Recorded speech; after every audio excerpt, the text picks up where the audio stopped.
Williamson County School Board meeting for August 17th, 2020. We are at the Student Support Services Building this evening, and the Williamson County School Board is meeting in person at 1761 West Main Street, Franklin, Tennessee, but has limited capacity. As a result, Williamson County Schools is officially meeting electronically as it is necessary to protect public health, safety, and welfare in light of the coronavirus pursuant to Executive Order Number 16, signed by Governor Bill Lee and waiver of Williamson County School Board Policy 1.400. I'd like to thank our deputies for being with us this evening, Deputy Kutras, Deputy Hooper, and Deputy Erickson. Thank you for being here, gentlemen. And as always, we will first record our attendance. And so I think we need to do this via voice. We have 4 board members that are in remotely to us through the Zoom. And so if we go ahead and call the roll. Angela Durham. Present. Dan Cash. Present. Elliot Mitchell.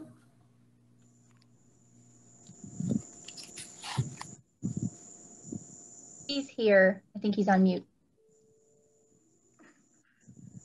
Brad Fiskus. Present. Gary Anderson. Here. Jay Galbraith. Here. Sheila Cleveland. Here. Candy Emerson. Here. Rick Wimberly. Yeah. Here. Eric Welch. Present. Casey Hall. Here. And Nancy Garrett. Here. So I will try my microphone again. Can you guys hear me? I can hear you, but I don't know if they can. I'm present. Yes, we hear you, Elliot. Thank you. All right, if we'd all please stand for the Pledge of Allegiance. I'd like to ask our deputies if they'd lead us in the pledge and then remain standing for a moment of silence. With allegiance to the flag of the United States of America, and to the republic for which it stands, one nation, under God, indivisible, with liberty and justice for all.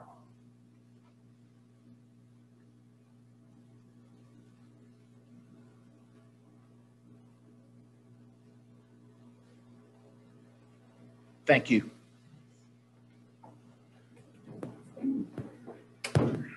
Okay, we have a special guest with us this evening, County Mayor Rogers Anderson, and he is asked to speak to the board for a minute. Mr. Anderson, if you'd come up to the microphone up here, please.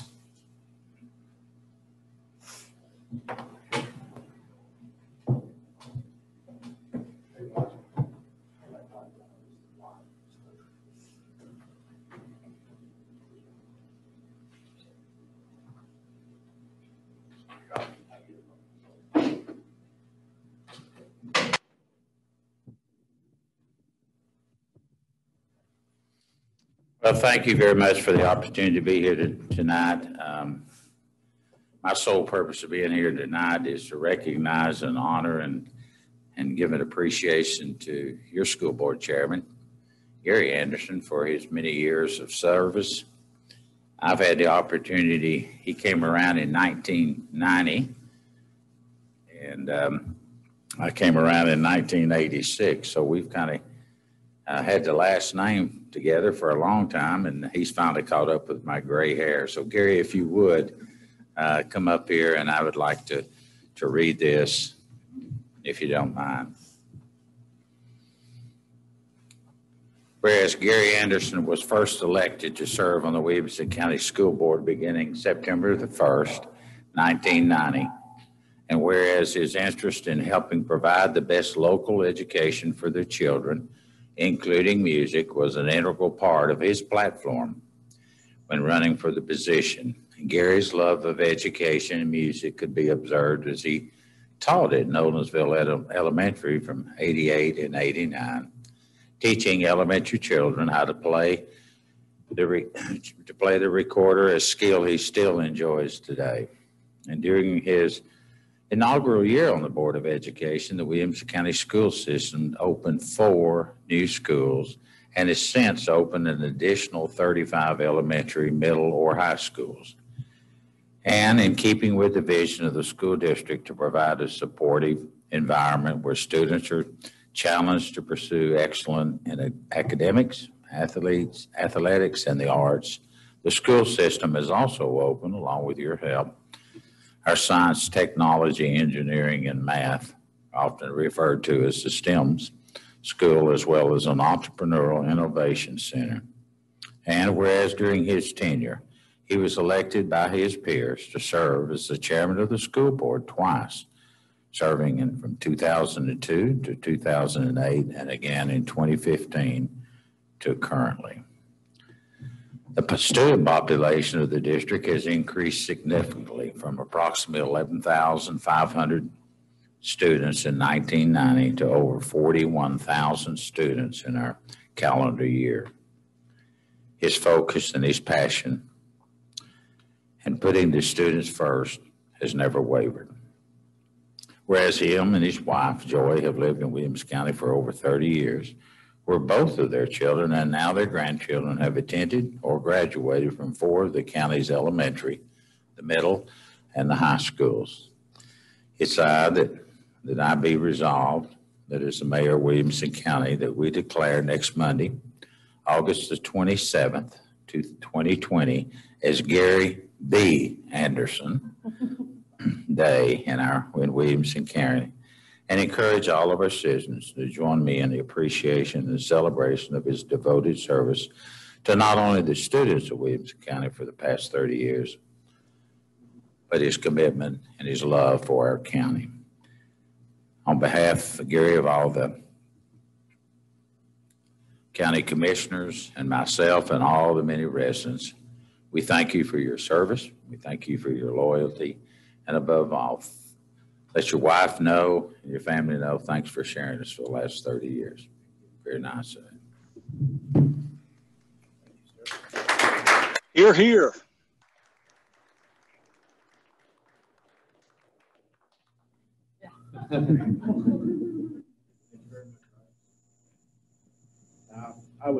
I'm going to save comments to the end of the meeting so we don't interfere with the amount of time we have set aside for this while people are watching at home and we have guests with us this evening to speak. So thank you very much, Rogers. Appreciate it. Thank you, board.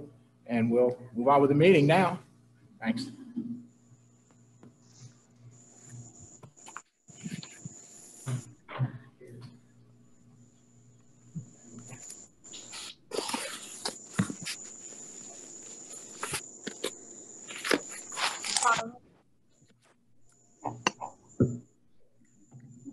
Ms. Allsbrooks, did you want to say something? No? Okay. All right. All right, then the next thing we have on our agenda is the items of particular public interest. We have signed up this evening 5 people to speak. When I call your name, if you'd please come up to the podium, say your name, your address, and what you're wanting to speak about, and you will have 3 minutes to do your comments. Our timekeeper is right here, Miss Nancy Garrett. She has a time clock to keep up with it. So our first speaker is Mr. Jonathan Wells.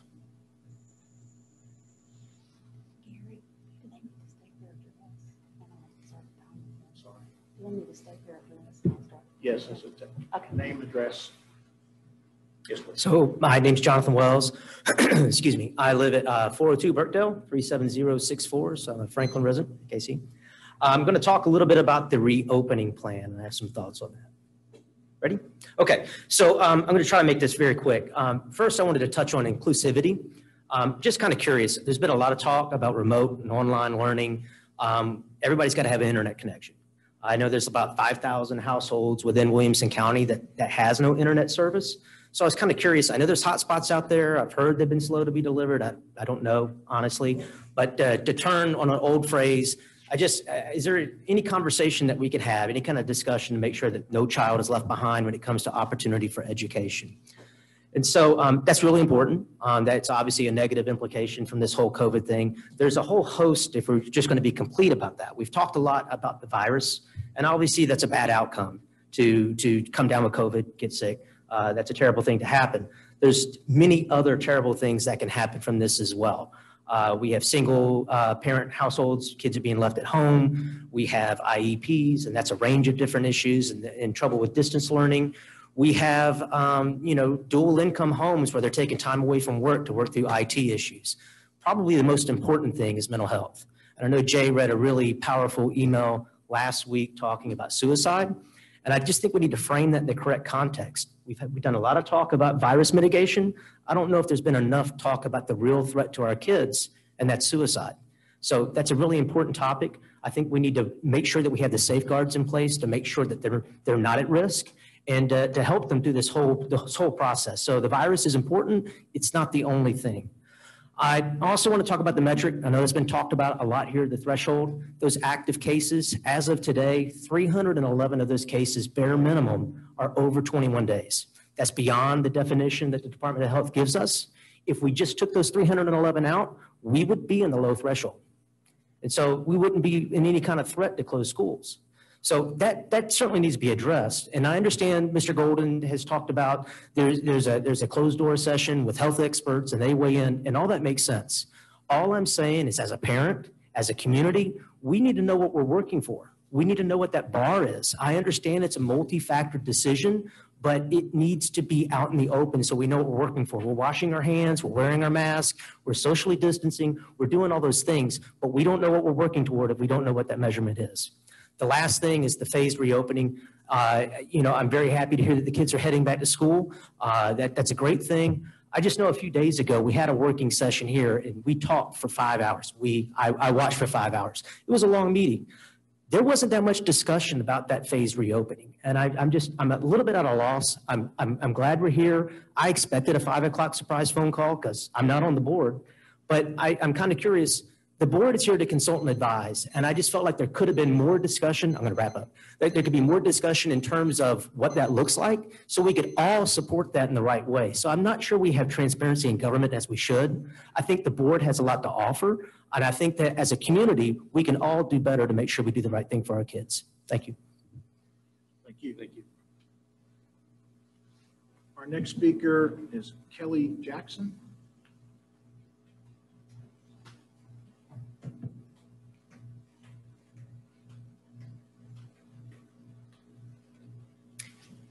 Kelly Jackson, 8217 Middlewick Lane, Nolensville, Tennessee.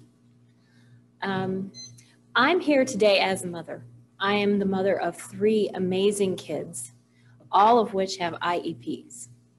Now, they are not high needs. They do not have extensive physical disabilities. However, the disabilities that they do have, their education is being impeded no matter how hard their teachers try. And let me tell you, their teachers are working hard.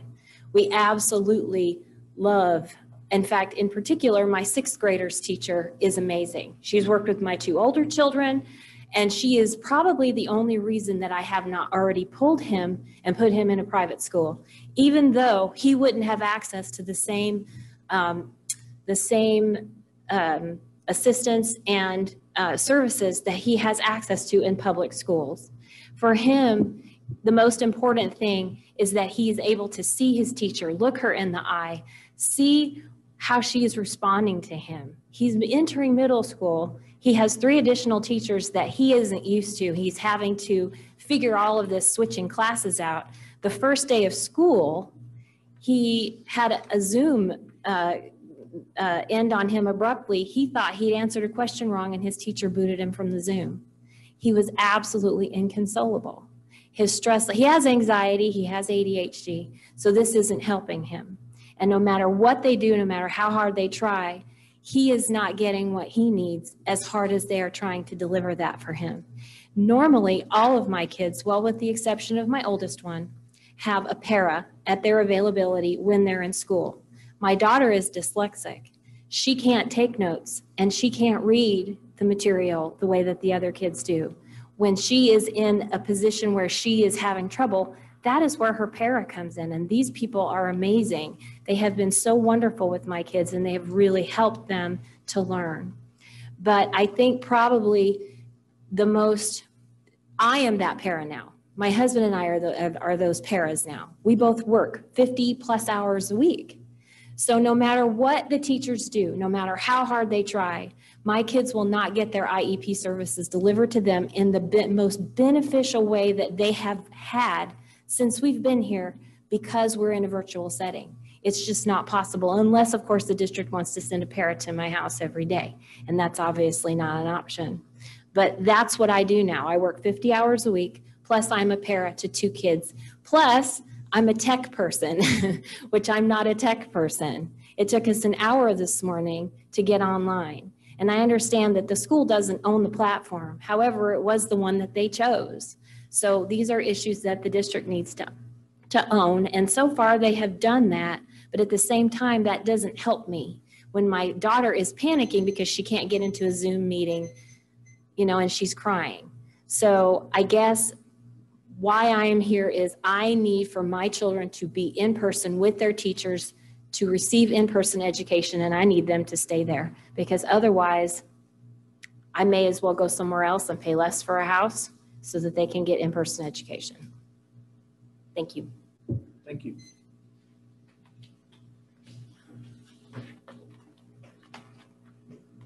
Our next speaker is Lori Schmetto.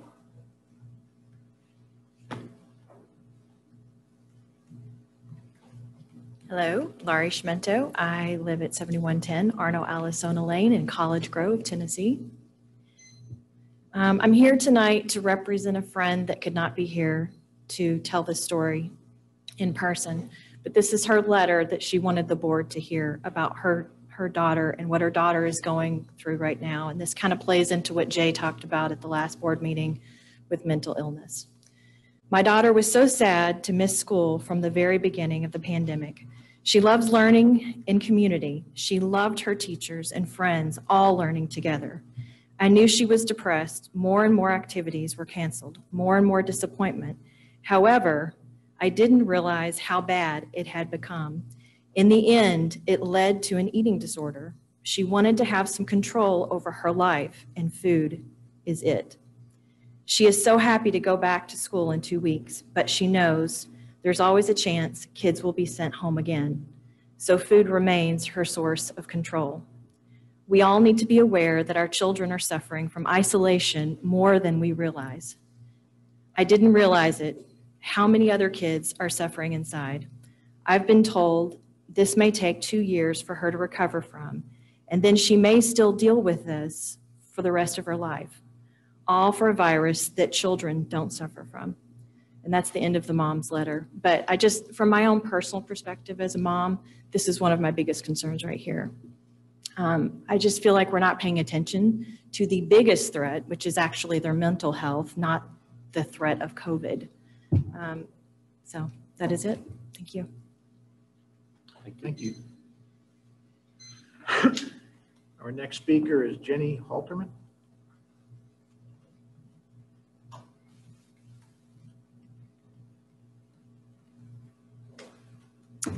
Jenny Halterman, 2785 Rutland Court, Thompson Station. Okay, I wanted to mention the greatest generation first. I think that we all are wowed by the greatest generation, and we would say that we're wowed by them because they went into clear and present danger. Why did they do that? They would tell you that they did that because they wanted to provide freedom and safety for the generations to come. However, now we're asking a different group of people to go into danger. The sad thing, I think, is that we're asking our children to enter a dangerous place of isolation and fear for the sake of adults. I just think that's really that's really weird. We would say that's what ancient people did. We modern people would never do that. But that's what we're doing. We're doing that because it doesn't even impact them, less than 1%. So I want to say that first. I also want to ask those in the room, how many people have children at home, school children, Williamson County school children at home? Those of us who do, we're pretty tired. I really shouldn't be here. Our family is kind of worn out, and I'll tell you why. And my time's going short. I think I've realized that my children are holding it together. And they've been holding it together for a long time. They've had so many disappointments from the beginning. First, school was canceled, and then we never went back. Their season was canceled, then more summer activities, and more and more. And I think they thought, we all thought, surely this will end soon, surely. Well, then when school didn't start up, it was just like this big, you know how you hold your breath and you're just waiting until it's over, and then it wasn't over. It's still not over for them. And so the other day on Friday, when my daughter and I were out for an errand, when we came back, my other daughter was waiting at the door to tell us the news. My husband got the call first, and so we didn't know. So she was so excited to tell us the news. And my daughter that was with me, she just broke down. And it was like she let that out. She let that holding it out, right? Holding it in, waiting for this all to come to an end. And tears rolled down her face, and my husband was there, and she just collapsed into his arms. I want you to know, I didn't know. I didn't know it was this bad. It's bad. I'm disappointed that we're not acting like the greatest generation. We're asking the little ones to do that. Thank you. Our next speaker is Kristen Bratton.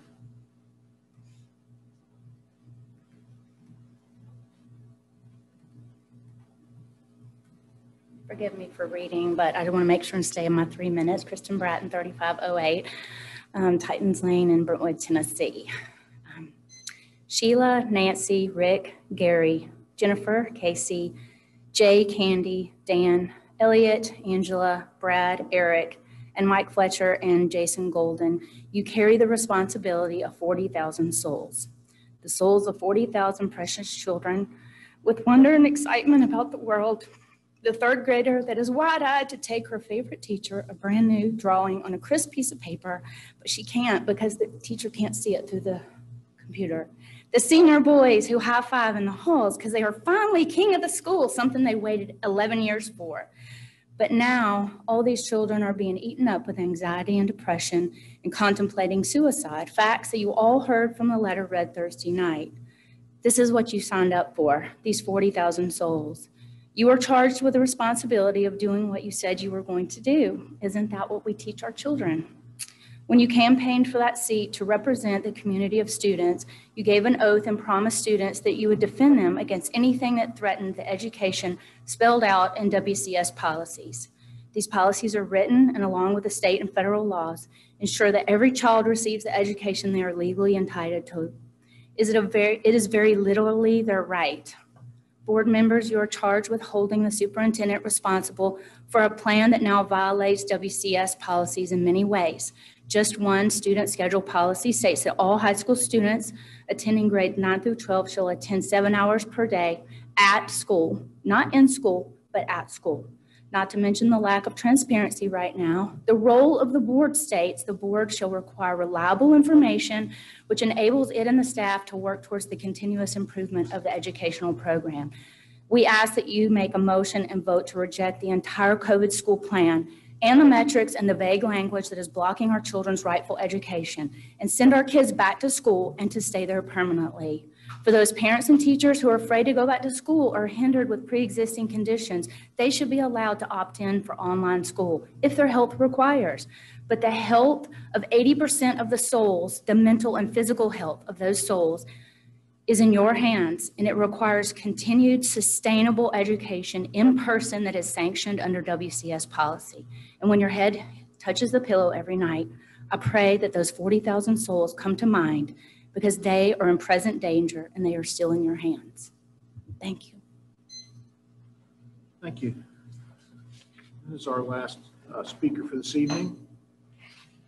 We're ready to move on to our next agenda item, which is the approval of the agenda. Would anyone like to make a motion to approve the agenda? Motion to approve. We have a motion from Mr. Welch. We have a second from Mr. Haw. Any discussion, comments? Okay, I see none. Go ahead and do a roll call vote, please. Angela Durham.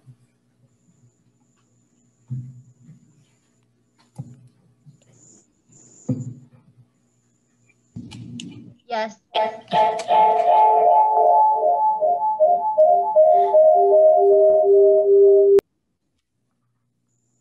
Dan Cash. Yes. Elliot Mitchell. Yes. Brad Fiskus. Yes. Gary Anderson. Yes. Jay Galbraith. Yes. Sheila Cleveland. Yes. Candy Emerson. Yes. Rick Wimberly. Yes. Eric Welch. Yes. Casey Hall. Yes. And Nancy Garrett. Yes. Thank you. 12 yes, 0 no. Thank you. The next item is the approval of the consent agenda. Anyone like to make a motion for the approval of the consent agenda? We have a motion from Mr. Fiskus. Would like to second that? We have a second from Ms. Garrett. Any discussion, comments, questions on this one? Okay, I see none. And if we go ahead and do a roll call vote, please. Angela Durham. Yes. Dan Cash. Yes. Elliot Mitchell. Yes. Brad Fiskus. Yes. Gary Anderson. Yes. Jay Galbraith. Yes. Sheila Cleveland. Yes. Candy Emerson. Yes. Rick Wimberly. Yes. Eric Welch. Yes. Casey Hall. Yes. Nancy Garrett. Yes. 12 yes, 0 no. Thank you, Board. With the approval of the consent agenda, we approve the June 15th, 2020 school board meeting minutes. We approve the July 13th, 2020 special call meeting. We approve the 2020-2021 annual agenda. We approve the sick bank leave trustees. We approve the outstanding purchase orders for school activity funds. We approve the E-Plan application and budget for the fiscal year 2020 IDEA Innovation Grant. Approve the addition of online administrator and edit to 2021 classified pay chart. And we approve the pedestrian bridge and sidewalk connecting Oakview Elementary and Legacy Middle Schools. Next item we have is communications to the board. Superintendent's report. Mr. Golden, are you there? Thank you, Mr. Chair. I am here, and I appreciate very much everyone's presence, whether on campus, at least in our maintenance building, or remotely. I hate, like I mentioned on Thursday, that I'm not there physically. Of course, as you all know, we spent most of the time with Mr. Anderson and me during this COVID-19 time together, but socially distanced as we led the majority of our board remotely. I will tell you also that I'm very glad to now be in our second month of having public comment again. I think there's a lot of value in our community commenting publicly. We've also learned over time with this that the way people communicate is evolving. And I know that you all as board members and I too have had many email communications from our community telling their individual children's stories. And I so much appreciate that.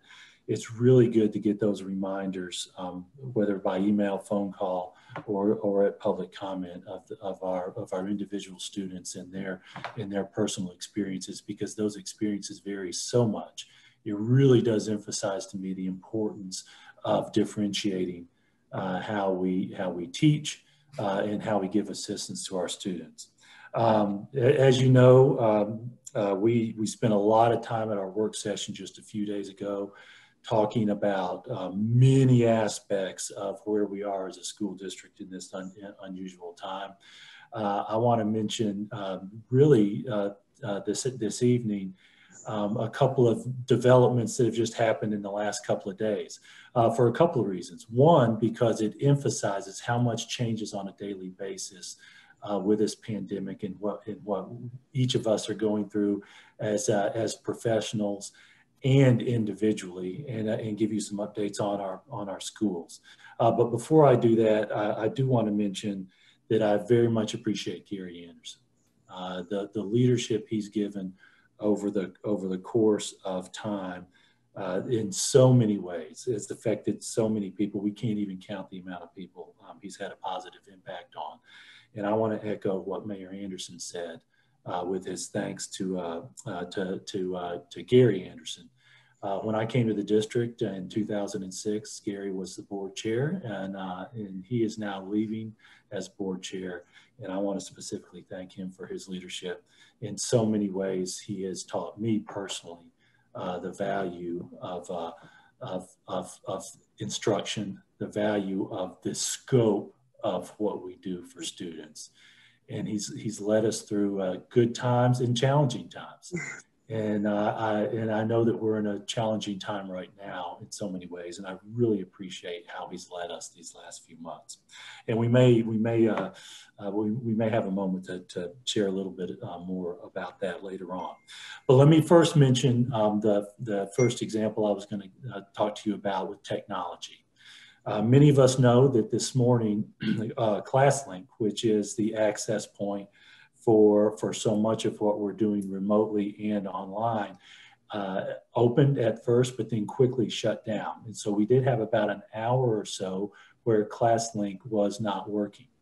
And we went through a diagnosis process with our vendor trying to determine the reason for it. As we got it back running, we learned a method to get it back running. And what we soon learned as folks were doing that was that worked for some, but not all. And so it took multiple processes to get ClassLink up and running for everyone.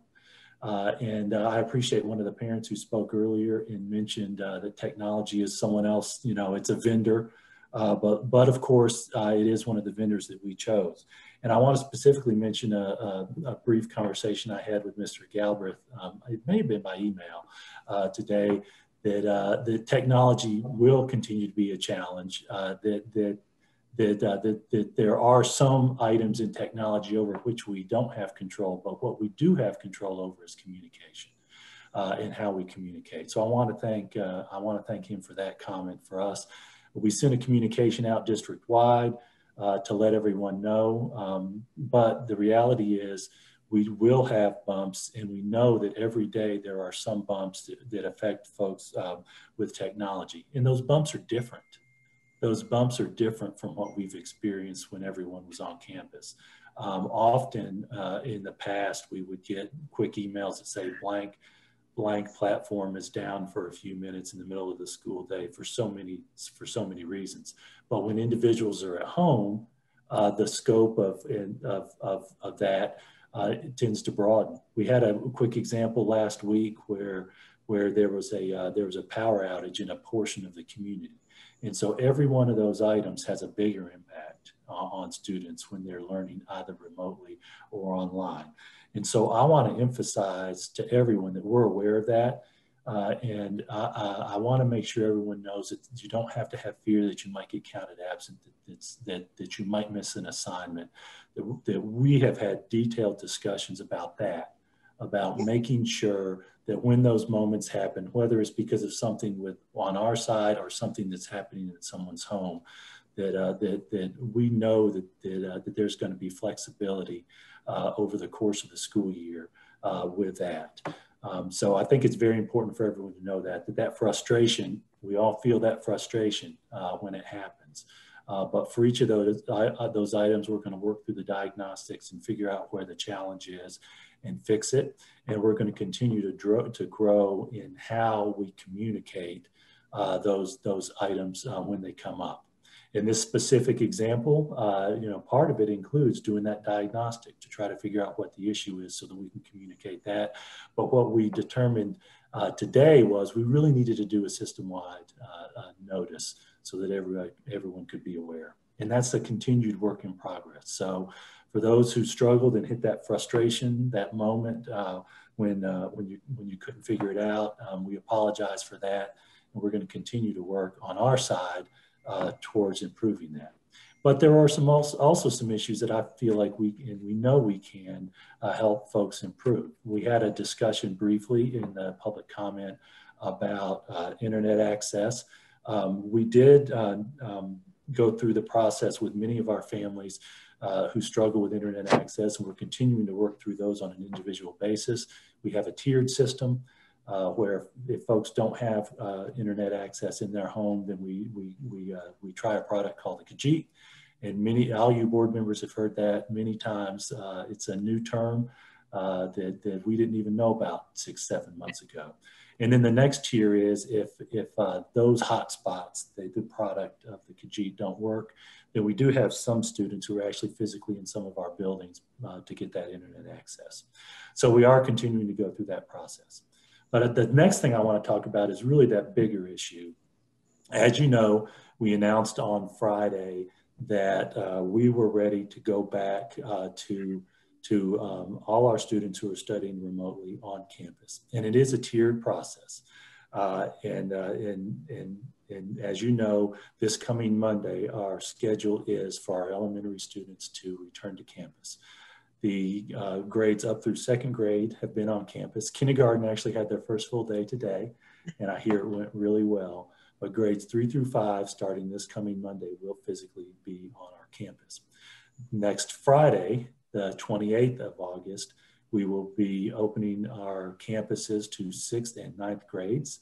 That's going to serve a couple of purposes. Number one, for the value of those students, so that they have a day where they get that familiarization on campus and they get that direct relationship with their teachers, and they get a familiarity with the schedule. Lunch, as an example, that process, so that they have that moment of comfort a day ahead of their peers who have largely been on campus during parts of their careers. We're also going to go through our safety process with those smaller numbers of students at 6th grade and 9th grade at our middle and high schools. And then Monday the 31st, all other grade levels will be on campus. And I tell you, we are so excited about that. And I want to talk about two parts to that. One is, I know that even today, we've had some emails from folks questioning, well, why are you opening back given that we were at the low protocol on Friday, but now we're back to the medium? And we do see that. As we made that decision on Friday, just a couple of hours before we published that decision, the numbers on our metric that's tracked by our local governments and even at the state level dropped to 0.49%. And we've spoken about the metric a lot. And then over the weekend, it went up to 0.53. And then even today, it went down to 0.52.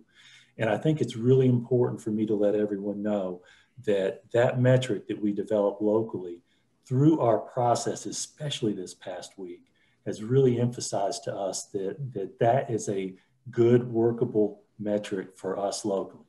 You know that it was developed locally, that it was developed through our safety and health folks talking to local safety and health leaders to try to get an approximation of where's the point at which our local community has capacity to address the virus in such a way that we can reasonably and safely be on campus. And as we went through those discussions last week with the safety folks, what we were hearing consistently was, you know what, when you made the announcement about 3 weeks ago, we were at a spot where it was going to be really difficult for us to open on campus, knowing that, as the State Department of Health has told us, there will be some positive cases, there will be a need for quarantines. We were at 0.63 when we made that announcement about 3 weeks ago. Now, and during those days, we've been hovering in the around 0.5. And what we learned from so many of our local leaders, what we learned was that they are ready. We talked with EMA, emergency management. We talked with our local health department. We talked with our hospital leaders. We talked with our municipal governments. We talked with our county governments. And what we learned was that in all those, the pressures that so many of them were feeling back when we were at 0.63 have really relaxed. And the pressure of those numbers is noticeably different between that 0.63 and around that 0.5, which was our trigger point for those detailed discussions when we announced that metric a few months ago. And so that process is working. We are not at a point where, because we hit the 0.49 on Friday and then it went to 0.53 and then down to 0.52, where we're stepping back. What we know is that based on that, we're in that range where it is appropriate for us to be on campus. And I know that there was a lot of discussion on Thursday night, and I apologize for us not walking through some of that detail, because we were still in the midst of that detail. And it's very difficult to say that we know blank fact when that fact is still evolving. But what we do know is that our communications with those departments is working, and I am encouraged about where we are and where we're going to go. Now, with that said, what we know with this pandemic is there's no guarantees. And so I think it's very, very important for us to emphasize that second piece that I want to talk about, which is following those safety protocols that have been advised so hard by healthcare professionals, and those points of emphasis that we've made. Number one, if you're sick, stay home. And I want to put a little bit more detail into that. In one of the detailed conversations I had with actually one of the county contact tracers, we've had some planning meetings with the contact tracers with the health department. But I also had the advantage of having a one-on-one conversation with our contact tracer as I've been going through this personally. And one key point that was driven home for me in the context of if you're sick, stay home is that this virus can be subtle. And so the point that was made to me is if there's anything unusual in your health, even if it's mild, it's probably something you need to think deeply about and consider that in the context of if you're sick, stay home. So that's a point that I know that they talk about publicly. So that's number one, that it's important if we're going to sustain this, if we're going to be able to stay on campuses and make sure that the scope of the virus doesn't spread well into the WCS community when numbers of students and teachers come back on campus. It's very important if you're sick, stay home. We're going to continue our screenings, temperature screenings, and going through that process. The point of washing your hands regularly is extremely important. But you all know that the one big difference between where we have been at our medium protocol and where we are going to be in these next few weeks as more students come on campus is that social distancing. Common sense tells you if you're socially distanced, if you're not near somebody, the chances of you getting an illness drop very, very low. But when we go back on campus, we're not going to be able to stop people from being near each other over the course of class periods. It's just the nature of the size of classrooms. And so the importance of the mask becomes even greater. And I will tell you that, that in this first week that school was in, at the elementary levels, the use of the mask went really well. And so that's another factor that we considered when we decided that it's time for us to start back. That the use of the mask was going pretty well. So we're very pleased about that. And we want to encourage everyone to respect that. And I appreciate that culture is there. Mayor Anderson issued a mask order and renewed it. I am convinced that has been a factor in those numbers going down over these last 3 weeks as the trend went from 0.63 and has settled in that 0.5 range over these last 3 weeks. The governor himself has included in a lot of his press conferences a strong encouragement to wear masks. So that's a very important item for us to wear those masks as we go through this. We know that student mental health is critically important. None of us can imagine the experiences that individuals have had. Everyone's life experience in this COVID-19 pandemic has been unique to them. But what I do want everyone to know is we do have a lot of services available to support people. And we believe that the structure we've put together is our best hope to be on campus throughout these next few weeks and into months. But again, everyone being careful with that is extremely important. Let's all work together to maintain that. But I have to give that caveat. There's no guarantees. We let folks know when we send our message out on Friday, right near the end of that message, that unusual things can happen. This is a pandemic. So I hate it. I wish I could give guarantees in this context, but I can't. So with that, I do want to let everyone know that we have considered deeply where we are with this protocol, that the numbers have been have gone through have mattered to us in having those discussions, but the depth of those discussions with our professionals has convinced us that we are in a position where we believe we've got a really good shot at maintaining that with implementation of all our safety protocols. I felt like it was important for people to know that we're not going to bounce back and forth just because we went from one to the other. We're going to stick to our commitment. We're going to stick to our commitment to make no decisions with more than with less than those 2 weeks as we go through this unusual year.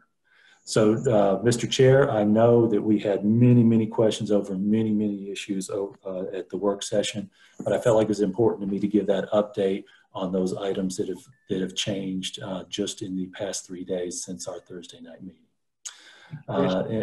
Yes, sir. We have. I'm sorry, I thought you were wrapping up. Do you have something else you need to add? No, sir. Nope, that's it. Mr. Wimberly has his hand raised here remotely. So, Mr. Wimberly, do you have a question or comment for Yes, thank you, Mr. Chairman.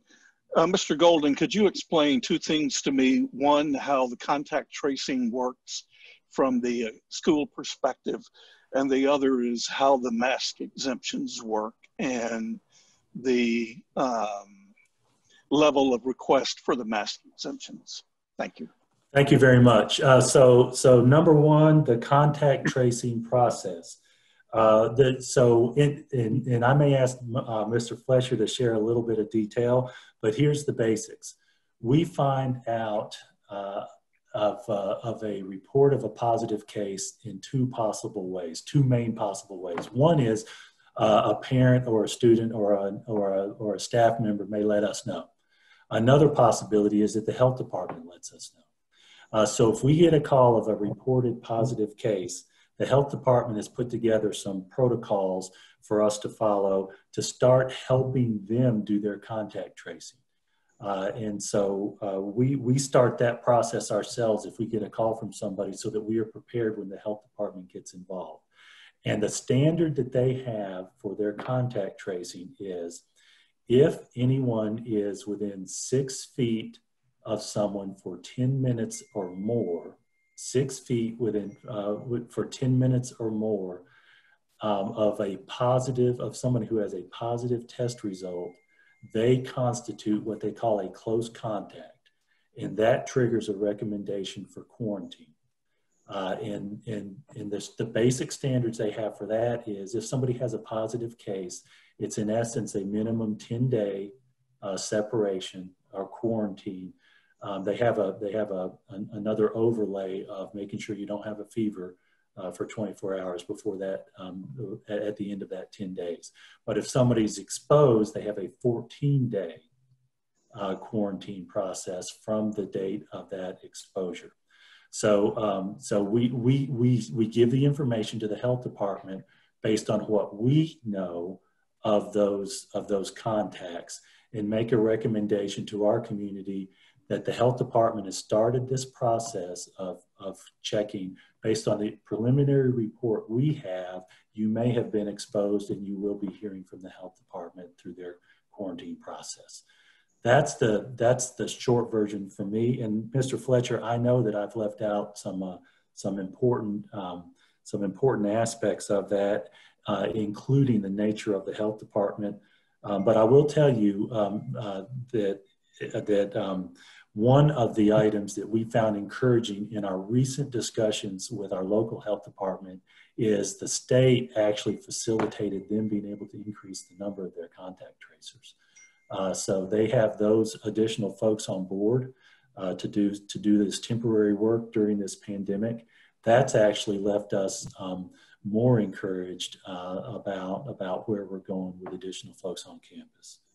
I don't know if that's enough detail, but I do want to give Mr. Fletcher a chance if I haven't shared enough detail.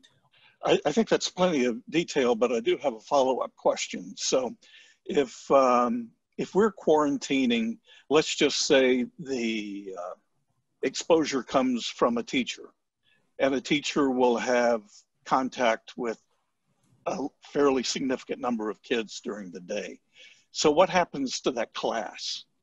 So what happens to that school? Yeah, that's a great question. So number one, they count their numbers to figure out who was exposed. And if an entire class has to quarantine, then they have to quarantine. And that particular class, if that's all we have to move in the building, will go to quarantine. And that particular class, especially at the youngest grades, can immediately switch to remote starting the next day. This is not what we intended, but one of the good things about us starting in this meeting protocol is so many of the bumps with technology access have been processed through early in the school year. If those events need to happen and when they need to happen, then the individual students are going to be more ready with their teacher to do that. But I will tell you that more often than not, based on our knowledge of how things are worked through in a classroom, there may be a smaller number of students rather than an entire class who might end up having to quarantine based on that 6 feet. One of the things that we're recommending in each class is that we actually have a seating chart. That's going to facilitate the health department determining if there is a positive case who might have been within that 6 feet for 10 minutes. Also, there's been a point of emphasis with our teachers, minimize that direct contact as much as you can. It's not going to make it perfect, but it is going to minimize that. And so there might be individual students who need to quarantine. And so I felt like it's important to mention that for those who quarantined, we're actually going to work on an individual basis with those students to find a way to maximize their participation in school in the event they have to be quarantined, but an entire class does not have to be. And so we have our platform, Schoology, Google Classroom, where students will have all their assignments. We also are recording a lot of our core classes. We also know that in many examples, a student will, if they're feeling well enough, be able to participate either by audio or even through a video with what's going on in the classroom. That's going to be worked out on an individual basis based on individual capabilities and individual needs in the event of a quarantine that does not cover the scope of an entire class. And the other question related to mask exemptions. Thank you. So number one, from a numbers perspective, our mask exemptions, and I'm double checking with Dr. Webb and Dr. Royer. The last number I saw, we actually talked about it this morning. Our total mask exemptions have been in the range of 60 to 70 requests district-wide. The math exemption, we have a form where our parents fill it out, make the request for a mask exemption or a cloth face covering exemption, and explain the health or safety reason for the exemption. Now, I will tell you one worry we had when we got school started was that we were concerned that we might have many just come with those students on that first day. Our parents whose children face those issues actually were very good to let us know ahead of time. And so we do encourage our parents over this next week, if you have a health issue and you haven't shared it through the mask exemption, make sure you give your principal a call this week so that you can fill out that form for us. It's very important that we honor those, but we're also going to double check that and have specific conversations with those parents about their child's health issue. It may not just be about that cloth face covering, may not be about the mask. Likely we're going to want to get our nurse involved so that we can make sure we keep an eye on those individual students and support them in any way we can. There are also some alternatives that may not serve the total full purpose of a mask, but can help in minimize some of the risk. The face shields we've learned from the health professionals are supplements, but if the mask can't work, then that's an option that we look at as well as we walk through those individual issues with families. I'm trying to remember, Dr. Webb, I see you and Dr. Royer. Am I close in our numbers so far? Could I get a nod? Okay, so I'm close with the numbers that I shared. Thank you. Thank you. We have 3 other board members who have asked to speak. Mr. Haw, Mr. Galbraith, Ms. Garrett. Mr. Haw, you're up. Thank you, Mr. Chairman. A couple of things that come to mind as we prepare to have more students on campus and look beyond the K-2. Do we have enough masks to support the kids who do not have them possibly or forget them from time to time? And what is the expectation for the older grade levels on how that policy is going to be enforced? So to answer your first question, do we have enough masks? Number one, we are encouraging students to bring their own, but if they don't have them, yes, we do. Mr. Samuels, how many thousands do we have in stock? Do you know that number off the top of your head?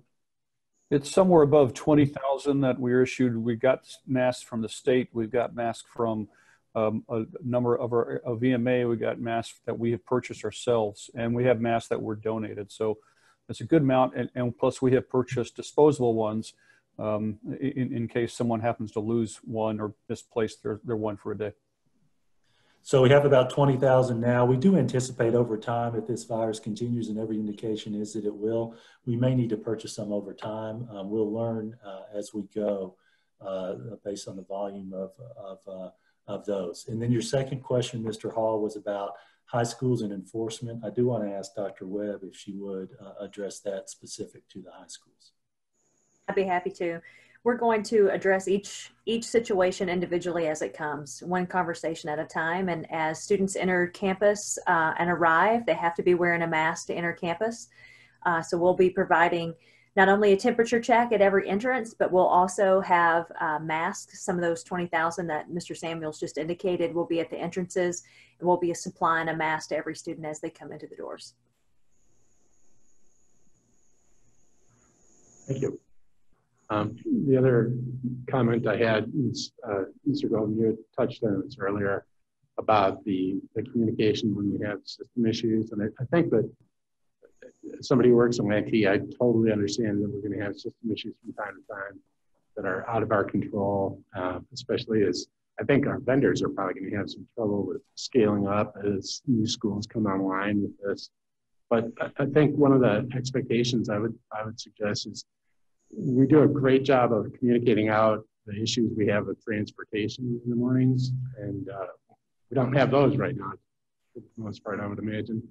But it's almost like it's analogous to that, I think. A heads up to the users as early as possible, even if we don't have the full issue identified, just so that they know that it may not be on their side. And it's, instead of having kids that are basically banging on the classroom door trying to get in, I think we need to try to do everything we can to just give a heads up through whatever broadcast that some issues are occurring, and that the proactive communication of what the expectations are for the student as far as making up the classroom time or not being marked absent. I think people just need to know that and have that reassurance in this environment in particular. So the more that can be reinforced with a general message, I would suggest that. Thank you for that, Mr. Hall. And that was actually the specifics of what Mr. Galbraith had mentioned to me this morning. And it took us about an hour to send that message out system-wide. And so we have learned from that, and that's a very good suggestion. Thank you. Thank you. Next speaker is Mr. Galbraith, and Mr. Mitchell, I do see you that you want to speak. You'll be third in line. So, Mr. Galbraith. Thank you, Mr. Chair. So, Jason, I guess you mentioned that I had a similar question as Casey did this morning, but I guess is there an additional way to communicate with the masses, and I want you to think about the specific kids that I'm thinking about are how to reach the, let's just call it 3rd through 6th grader that doesn't have a phone, isn't on the call out system, and doesn't have a parent at home who's stuck with a WCS computer. And I'm speaking from experience here, and I mean is completely at a loss, doesn't know what cache is, reboot my computer, I'm not really sure why. I'm doing these things. I mean, if I had a checklist of stuff, my ADD kid is not going to be like, it doesn't reason, and cortisol levels from high stress, high anxiety, it goes out the window. And so what is our plan? And there's got to be a way for them I don't know that I mean, these kids aren't going to have a telephone to be able to even call into a help desk if there was one. But can we post a message on the website and we can just tell them, hey, log in and push this button, and at least if you can get internet access, you can go to the home page and you can see if everybody's down or if it's just you. But I'm sure in some cases, sitting there and everybody pinging the thing every 5 seconds isn't probably the best way to get a site back up and running. So, like, have we thought about a way to get in touch with these? I dare say call them latchkey kids, but they're sitting in front of their computers alone. That's a really great question, and we have had some discussions about that. And to your point, it is more difficult to communicate with individual students. We have a Blackboard system where we can actually send emails to parents. But again, to your point, if a parent happens not to be there, a student might not have it. I think number one that we've talked about is let students know on the front end before an event happens that it's possible something may happen. And I do think there's room for us to improve in making sure everyone grasps that something may happen and don't worry. But I really like your suggestion of having an alternate placement, whether it's on Facebook or social media or our website, for students to say, for us to tell students, if you have no other access, go to blank for some communication. And I will tell you that's something that we haven't done well enough at this point. I just thought about the internal email system would be a fine place to start. They all had access to email. Anything that doesn't rely on ClassLink to get on would be a start, and that's easy. Yeah, but to your point, I think that letting them know ahead of time before the crisis comes, right? If you can't have access, go to, makes sense. No, thank you for that. Can we? I don't know if Ms. Hall is able to give us a staffing update, and this might be more along the line of just acknowledging that in the next 2 weeks or by the end of the month, when we can get probably at least before the next board meeting, I'd like to see where we are from a enrollment standpoint, the detailed enrollment by school and grade.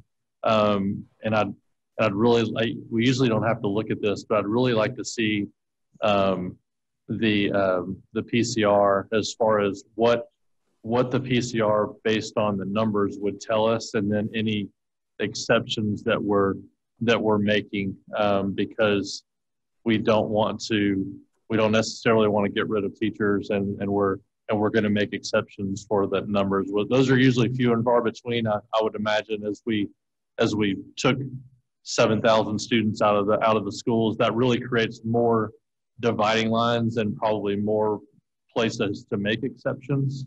But I haven't heard us really getting rid of teachers, but I know that problem probably exists somewhere to some extent. Well, that's a great question, and we are staffed below our projections, but we're not staffed below our numbers right now, and it's for that very reason, because we don't staff if there's not a clear need. Now that of course can go both ways. What that means is we're at a stage with our WCS online that we don't have additional teachers. You know, that we had the deadline a few weeks ago, and we're locked in on that deadline for staffing, because that's how we budget. I will tell you, I have a number now that we know isn't trustworthy, because every day, especially this time of year, is unpredictable with schools entering data. So right now, as of today, we have a 39,799, but that doesn't include pre-K. That doesn't include some of our early childhood. And we do know kindergarten, of course, had their first official day. So usually at about the 20-day mark, we have some good numbers that really tell us where we are. And staffing is also typically a 20-day issue as well. So Ms. Hall is here. I am going to ask her to speak to that. And before she does, we mentioned this, if I'm not mistaken, at Thursday night's meeting. Our biggest concerns right now are classified, some of the classified positions, especially teachers' assistants. We talked about that in a good bit of detail on Thursday, plus substitutes. We really haven't had a big push yet, a big need for substitute teachers. We were short last year, so I am very concerned long-term over the course of this year with our ability to staff with our substitute teachers on a daily basis. But, you know, Ms. Hall mentioned last Thursday the super subs, where we're given two committed substitutes to every campus to help fill in. So Ms. Hall?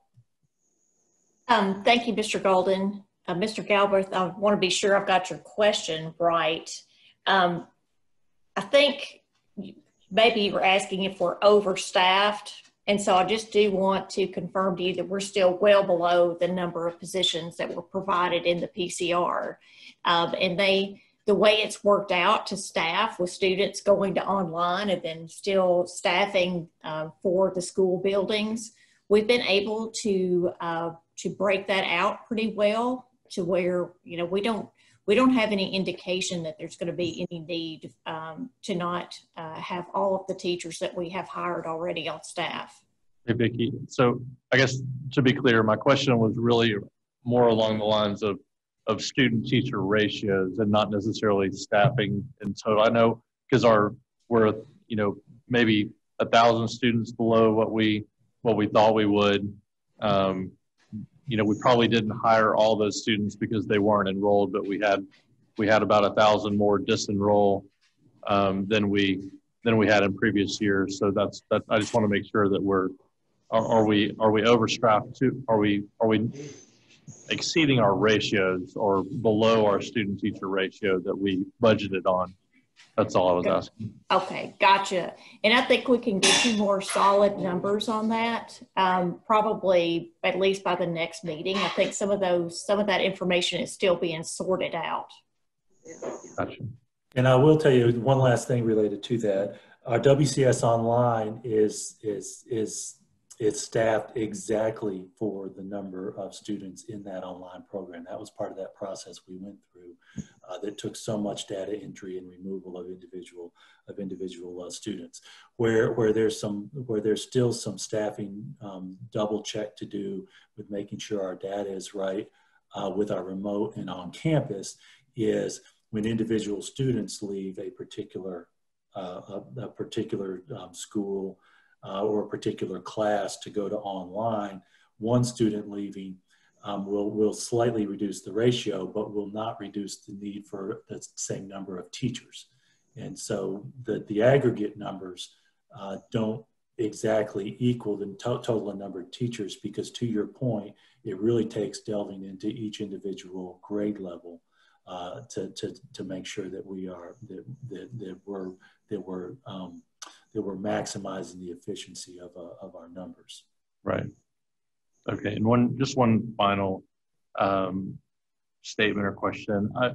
I really like the reopening plan that you presented. I would have loved to have seen that and to have that as the discussion last Thursday night. I think it would have changed, and we talked about this just well, I don't know. We text more than we talk, but we texted about this to a great extent over the weekend. But I would have really loved to have seen that. I think it would have really changed the dynamic and the questioning and maybe even the length of the meeting on Thursday. But I'm excited about getting back into school, and I know that everybody is. I think probably more so than they were before school was taken away from them. I think people are willing to do what it takes to stay, both outside and inside of school. So I'm really am excited about that. I just want to speak to the metric because I'm kind of like a broken record, but I found some information today about the active cases that confirmed what several of us have been pointing out in the numbers, and a directive came out from the State Department today of Health, acknowledging that the recoveries are stuck in the system, and if they have the cause is that they have an investigation where the recovery was set to no, and those were supposed to clear out of the system at the 21-day mark, and they weren't, and so and nobody knew it. It was just kind of rolling this number. But the number that I had as of a week ago was 630 cases that were marked as no. Some of those were probably within the 21-day period. Some of them go back as far as March. And so they are going to start clearing those out. And I've asked how that's going to show up on the report. Is it just going to show up as a new recovery? But what you're going to see is those numbers are going to go down really quickly. And it's going to be because of recoveries that should have happened. I mean, it's going, and we're not ever going to be able to see what the true curve should have been back in the day, or what.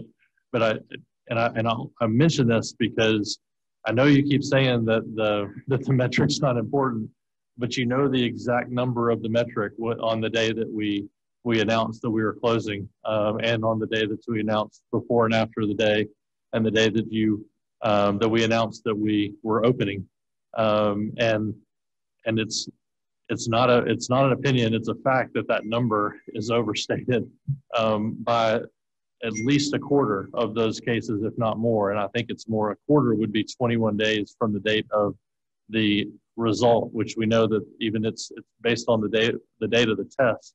And so it's probably overstated by my best guess is about 500 cases. And so we're not at 1,200, we're at 700, which puts us in the 0.3 range, right? And so if we were in that range, we're not even having this conversation. We're still talking with the health department about the best way to contact trace, the best way to mitigate, but we're not talking about it being the difference between, oh, next week are we going to, is something going to happen and we're going to go back up of a 100% and cause us to be in the medium range. Like, that's just not where we are. And the trend is going well, but I try to do this to stay intellectually honest, but the trend is going to show a drastic downfall, and it's not really that good. So the trend is what it is, and it is going down. But don't let it fool you that we're going to go from 0.5 to 0.3 to say we're out of the woods. It's really flatter than that. But it's just so overstated right now. This is just kind of a market correction. So thank you very much. Thank you. Ms. Garrett, you're up, and then Elliot, and then Ms. Cleveland. Thank you, Mr. Chairman. I wanted to bring up the quarantine concept and the quarantine issue. And I also at the same time wanted to bring up something from Dr. Piercy, the Commissioner of Health, that I think has been misinterpreted. In a recent interview with one of our great local journalists, she said, what we are seeing is erring on the side of caution, maybe being taken a little bit too far. What I think has been interpreted is that she's talking about the return to school plan.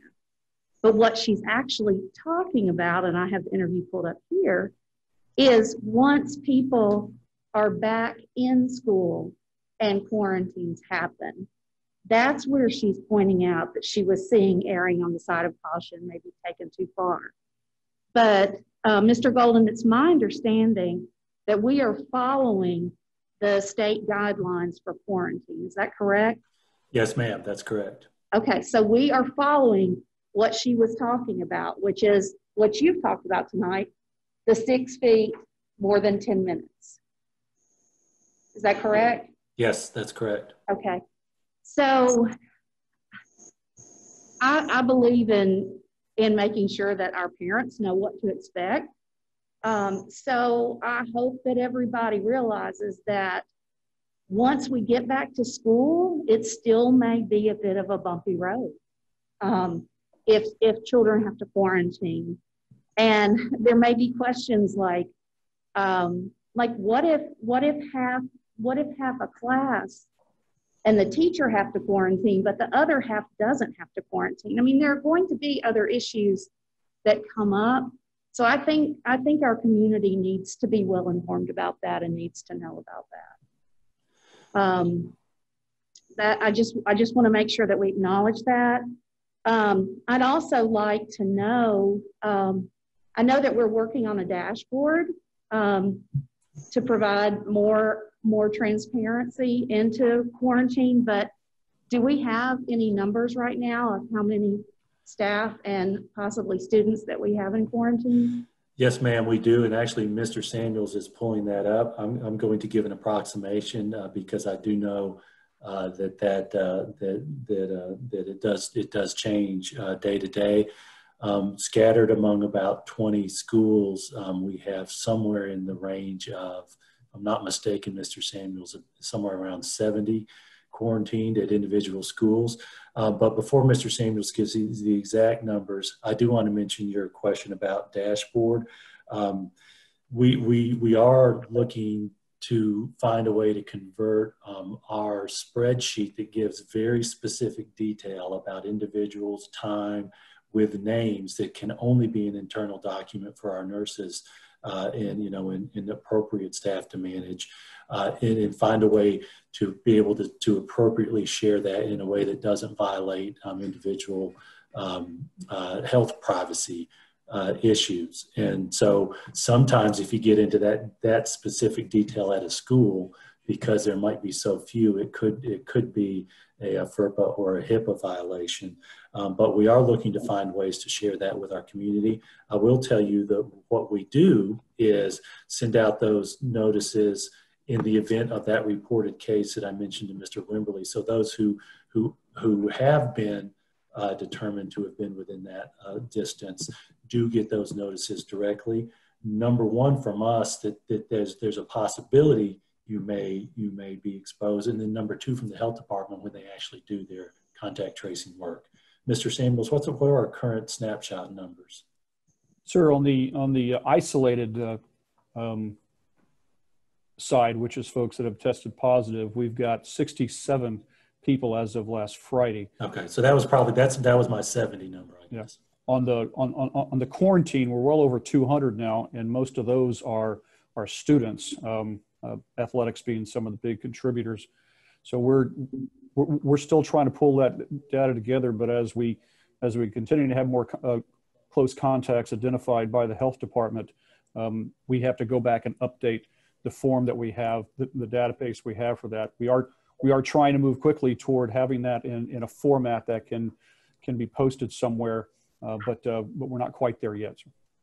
And Ms. Garrett, I will also mention to you that in many of the superintendent's conferences that the Department of Ed has with us, we actually meet 3 times a week. These last couple of meetings, there's been some pretty detailed discussion with some health authorities from the Department of Health on the nature of that contact tracing and that quarantine. They've been very good to share with us the specifics of exactly how they do that. And that 10 minutes is a real key point that they continue to refine. Thank you. Appreciate the staff's work on that. All right, thank you. Mr. Mitchell, you're the next speaker, and Mr. Wimberly, I have you speaking after Ms. Cleveland. Mr. Mitchell. Thank you, Mr. Chairman. Jason, I wanted to make sure you know we're all glad that you're participating with us tonight and is feeling well enough to work tonight. We're very glad your illness is not any worse than it is. I have a couple of questions about WCS Online, but before I get to that, I want to talk a little bit about communication, because it is important, I think, that we over-communicate, especially on the technology challenges. I live that as a profession every day, and it is imperative that we send notifications out, and then we send updates, every 15, 20, 30 minutes, and assume that more is better. The idea of maybe posting landing page wcs.edu when we have some type of outage, even if it's partial, so you don't have to go look for it. It's the first thing you see when you get to the district site. I think maybe Twitter messages is a consideration. The term short message service, SMS, those small texts that we all get from our banks or from our credit cards when we paid a bill, that SMS code is it is a capability to do mass broadcast of text messages to people as well. That is a service we might look into employing. So anyway, my point being is that when as we've gone into the new realm of being an online service provider, we need to kind of take into account the best practices of web-based services to communicate what the status of our systems are to our users. And as I said, probably, as I suggested today, maybe consider a framework around when we send something, how often we send something, and then also a closing message as well. The question I have about WCS Online is what kind of help is available? I've gotten a couple of questions from constituents. What kind of help is available for the parents and the students that are just now experiencing 3 and 4 days of this platform, that they're kind of at the same place the remote learning parents were on day 2, I guess, day 1 and day 2. And what do we have set up for these parents to reach out and get technical or curriculum assistance for their children? Well, number one, I want to mention that we're asking for more staffing for that, because we know that we're not staffed enough to do that. And that's actually something that was approved in the consent agenda with the teacher position. So I felt like it's important to mention that. Second, I do want to defer to Dr. Webb to walk through the process. We know teachers first is always the best answer to a question like yours, but I do want Dr. Webb to go through some of that detail. Absolutely. I concur with what Mr. Golden just said. You're reaching out to the teachers specifically. If they're having issues, we do have a help desk alternative for them as well if they need to turn in a ticket for a technology issue that we can help address. but the quickest and best way to resolve any kind of curriculum or technology issue is to reach out to the teacher directly. Some of the most recent issues that we're having are more global, and those issues are affecting large numbers of students. And so they do take a little bit more time to resolve, which we're working on as a district to get ahead of. So thank you, Dr. Webb. A quick follow-up. If the student is having technology challenges or unable to navigate through the platform, is that also to go to the teacher, or is there a better suggestion? I would start with the teacher. Some of those aspects is just learning how to navigate some of the issues that we've worked through. It's just knowing and learning how to get to the information. It's there, but finding and navigating the platforms are obstacles. And some of the issues are greater than that, but the teacher can help direct them to the right source. So I would still start there. And I will say too, our teachers are working through some of the same issues that our students are. You know, so the individuals that we have assisting students are the same individuals that we have assisting teachers through these same obstacles with technology and learning new platforms. And so we are asking for that additional assistance to help both groups of individuals with the issues they're experiencing. Thank you. So the next question I have about WCS Online is, have we set kind of a milestone for performance evaluation for our students to, if we have, of these 6,000 students, all of a sudden we discover that there is a subset that truly are not performing with this model, and that probably there needs to be some remediation or some maybe even suggestion of consideration of going back to the standard in person. So I guess my point is, do we have a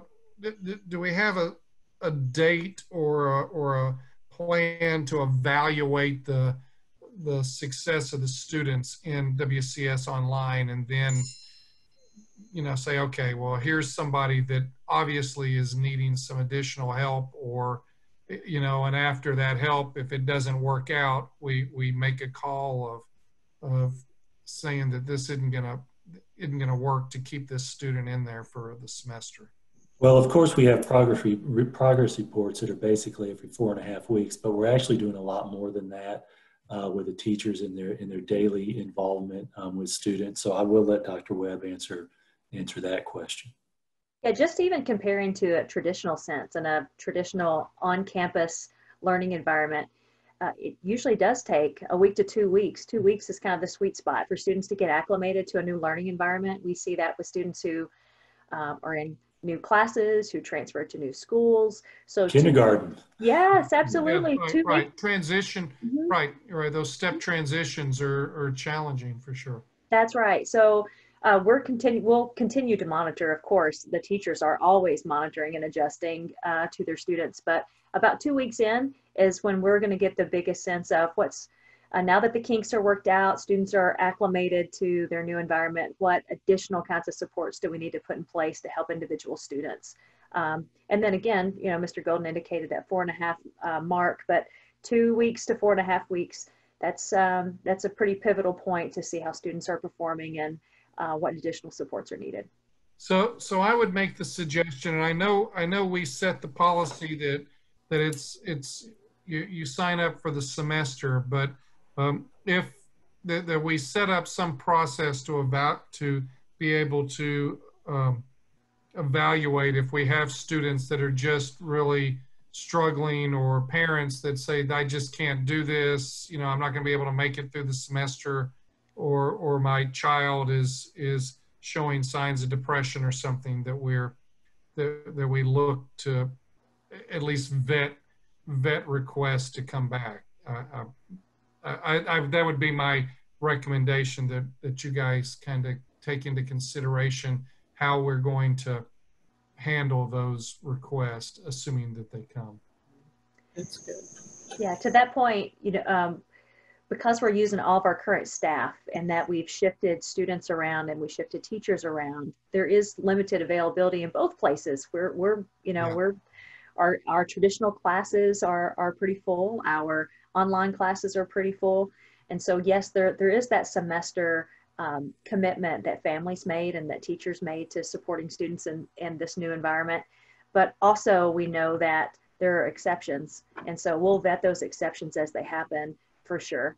You know, is there room for 1 or 2 students to make movement at each grade level? Certainly there are, but there's not room for 50 kids at each grade level to make movements at this point. So we are going to continue to monitor and try to figure out what are the issues that each family and each student are experiencing once we get through these technical issues that are causing, you know, some bumps for a lot of folks right now. And then work to figure out which of those can't be remedied and which can, and then make exceptions for those that can't. Our number one is by far give the supports that each individual student needs. And the good thing is that we do have that experience with our WCS online leadership through Miss Fisher and the work she did with high school students. But it is a different experience for some of our youngest students.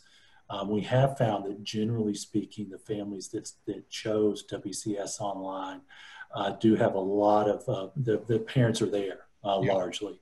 But we also recognize there are things that happen, life happens. And so we will be working through those individually.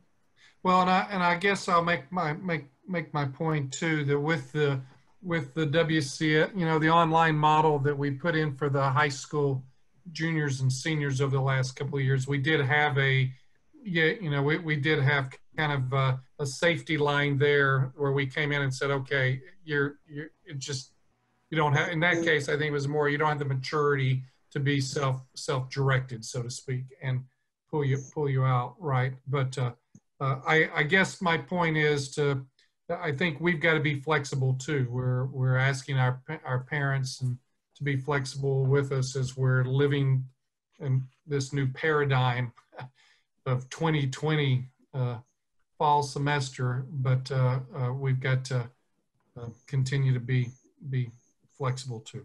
So good job, everybody. I appreciate, again, like I said Thursday, the efforts and the passion that you guys bring to your job every day.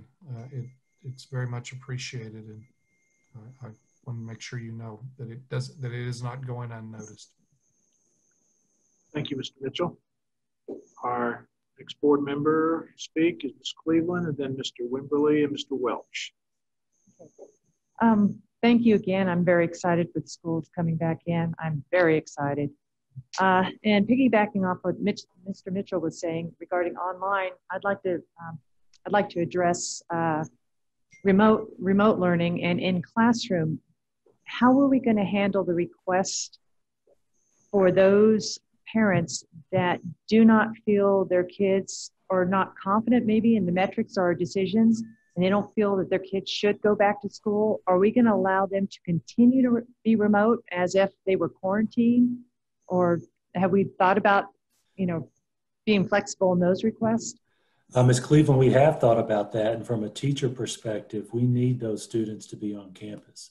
Our plan that we vetted through the summer and established was for that WCS online, if you were at a point where you felt like you just couldn't be on campus.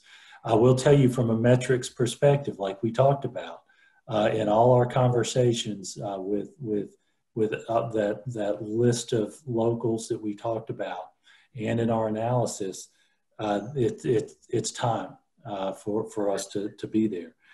We don't have additional teachers assigned to continue to teach remote because all those teachers have been assigned those students, whether they're on campus or remote. We do have that quarantine where we'll be able to do some help for those students. Again, that's going to be individually driven. But for those who chose the on-campus, our schedule is for on-campus. We don't have the capacity to assign teachers at every grade level for every class for those who are making a separate selection. Okay, and so that would be my next question is, as a comparison, so if the students are in the class and they go get quarantined, they're not necessarily going home for, say, a 2-week period. They're not going to be remote necessarily then. Well, that's a great question. We don't have separate teachers. They're not going to get pulled out and have a different teacher. They'll still have all their same teachers. But in each class, the principal and the administration and those individual teachers will work with those who are quarantined. So some may not be able to because of health issues and may not be able to participate.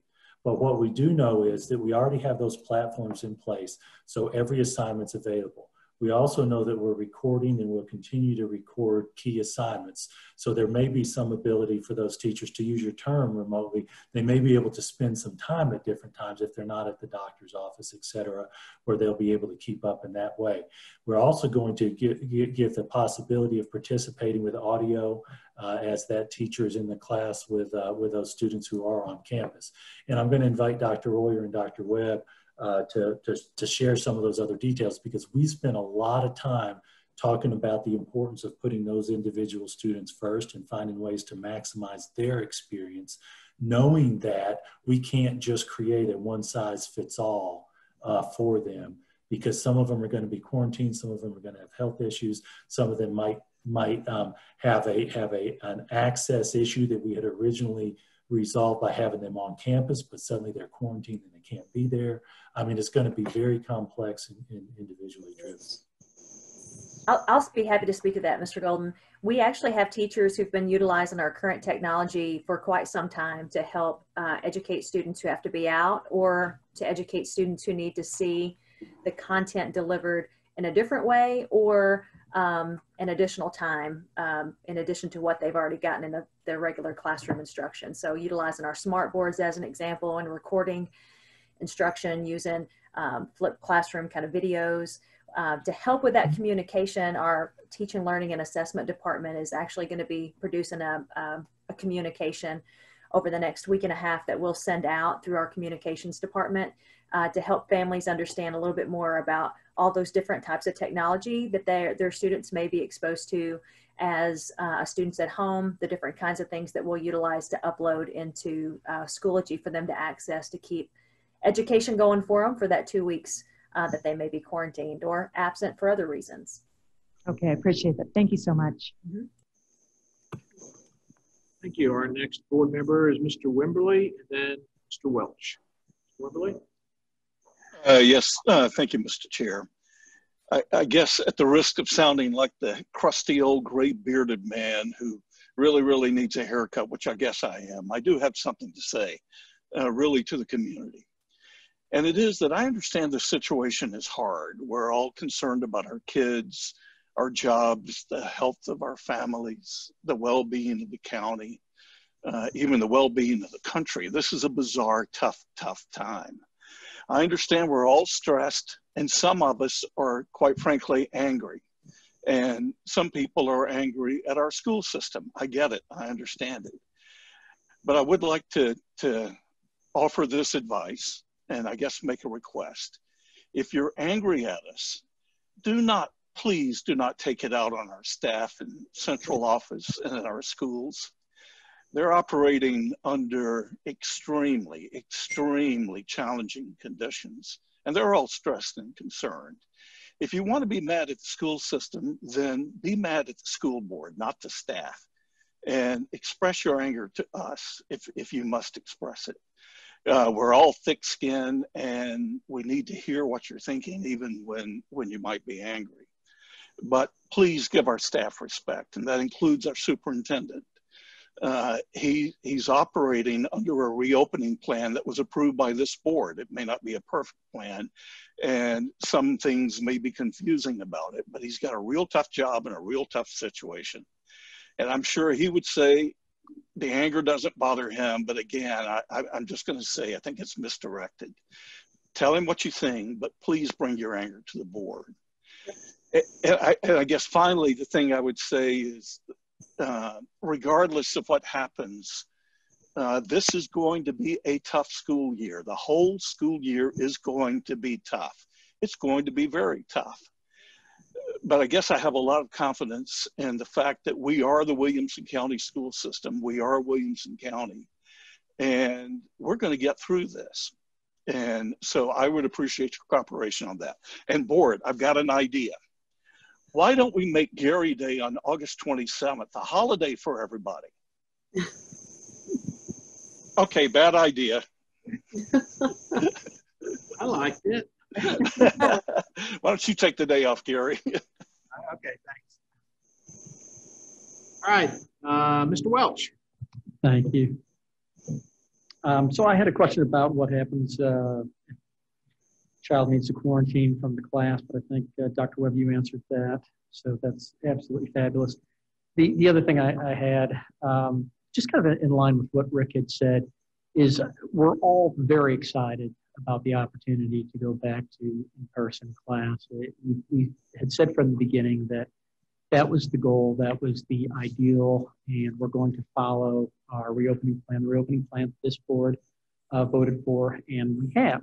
And I think when it was announced, when it dipped below the 0.5 and it was announced, there was some concern in the community if that was a direct response to that. I think there were even some conspiratorial theories that we had somehow influenced that number to temporarily drop so that we could move forward with this. And I think it's just imperative to sort of saying we should recognize that, no, that is not what happened. What we've done, what the district has done, is follow the reopening plan that this board has approved that was based upon medical guidance, medical recommendations. It's what we're continuing to do. Those numbers are a guideline, but they're not the end-all, be-all number. There's a lot of other factors that the district is looking at, adjusting for to make a holistic decision about what's in the best interest of the community. So while I can understand where those concerns, those questions are coming from, was the district reacting to outside factors or political influence? That's not the case. Again, the district is following the plan that was approved, and this is where it led us to. In line with that, we're going to continue following the plan. And so we want to get there, but I would say this to the community is we need your help. We can't get there, and this was announced with the reopening plan, that if the numbers backtrack, if they get worse again, we're going to have to rescind that, and we can't have that reopening. So there's two things that I just want to take this opportunity to really ask the community to do. The first is, if you are so inclined, just be prayerful about this. And I don't mean that in a fearful way. It's being scared and pray, but I mean that in a proactive way. Pray for providence. I know a lot of people have. I ask you to continue. And again, if that's where you're scared, I ask you to do that and just have that blessing. The other thing is less spiritual. It's more, it's in this physical world, but it's be a team player. We ask everyone to really keep masking up. Whenever you're out in public, whenever you're in groups, wear that. When you wear a mask, when you're among others, you're sending the message that you care about our kids and want them to be in school. I know it's an inconvenience at times, it's a hassle, but it's, with some health exceptions, it's certainly not an insurmountable thing to do.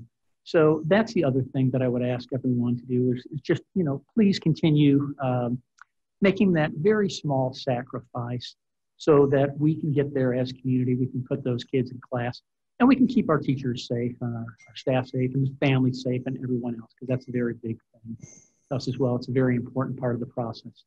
So that's all I want to add. Thank you, Mr. Chairman. Thank you, Mr. Welch. And Mr. Chair, if I may just very quickly mention the numbers that were on Friday actually reflected the detail of our discussions with our local health officials. And so we've been talking over the course of many days up to that point. I just want to make it clear, we didn't use that as a knee jerk. It's a factor, but the heart and substance of it is our community's capacity. Thank you. Thank you, Jason. All right, and then next item is the board chairman's report. Just want to once again remind you of the TSBA Fall District meeting on September 8th. And I believe that, Lydia, you're talking with TSBA, or Jason is, about whether to do it remotely, because since we host it, whether to do it remotely or to do it here in person. So they'll be reaching out about that. Passes, board members, the passes that you get due to the COVID situation, it's good for only you and not any family members with you until the COVID situation changed. So you get your pass, so know that's it's just good for you right now. And then I would like to introduce to the Williamson County World. This is Jenna Prius, and over here to my left, you're right on the screen. Then that's the world out there that you'll be dealing with.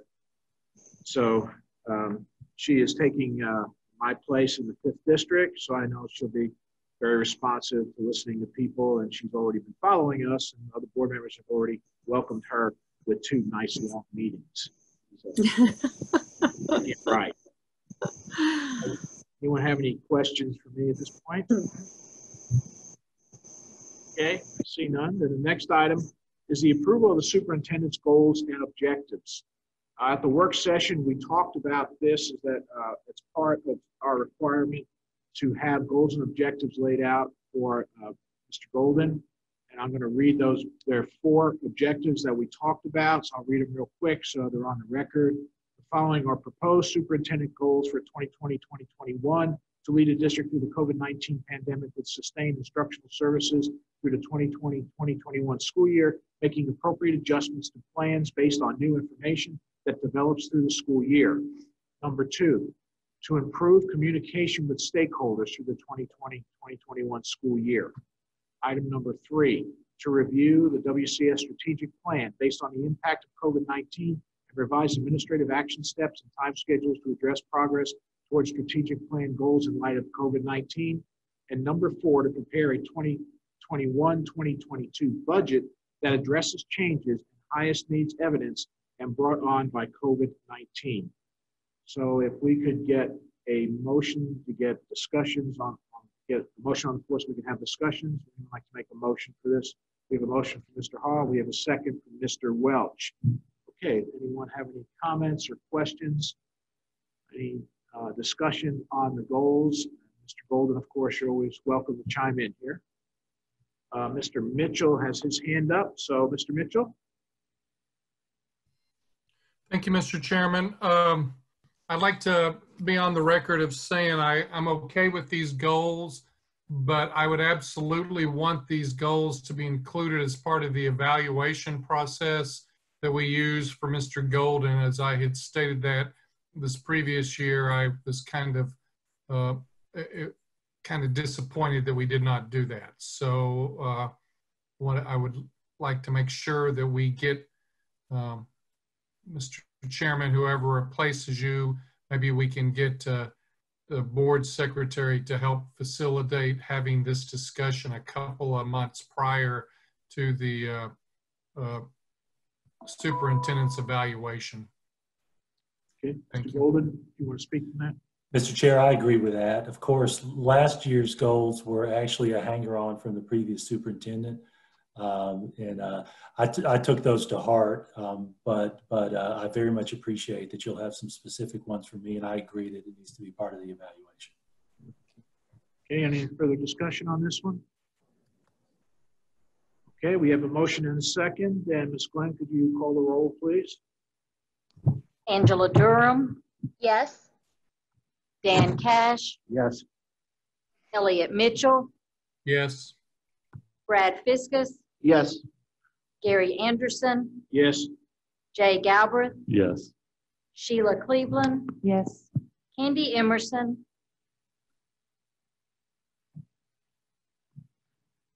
Miss Emerson.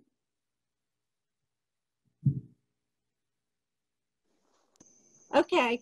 Yes. Rick Wimberly. Yes. Eric Welch. Yes. Casey Hall. Yes. And Nancy Garrett. Yes. 12 yes, 0 no. Thank you, board. We're ready to move on to the next item of new business. It's the resolution on testing and accountability for 2020-2021. Ms. Osbrooks, I believe this one's yours. Thank you, Mr. Chairman. And before I start on the resolution, I'm going to take a moment of personal privilege. You asked me earlier if I wished to speak when Mayor Anderson gave you the proclamation, and I was a little too choked up to speak. So I'm going to take the opportunity now. I have heard the word statesman used throughout my political career, and that started as a small tot when I helped my parents work on a campaign for Congressman Robin Beard. But I have not met many statesmen. I've met a lot of politicians. And Mr. Anderson, you are in fact a statesman. I am honored to have worked with you the last 3 years. I am sorry to see you go, but you have taught me more than I will probably ever be able to repay. And on behalf of the county commissioners and myself as the board attorney, thank you. So with that, I will talk about the resolution. Well, thank you very much for your kind words. I really appreciate it. You're welcome, Gary. I'm going to miss you. So with that said, I'm going to move on. Board members, we have before us a resolution on testing and accountability. As y'all will recall, and this is asking TSBA to, the resolution is asking them to adopt this.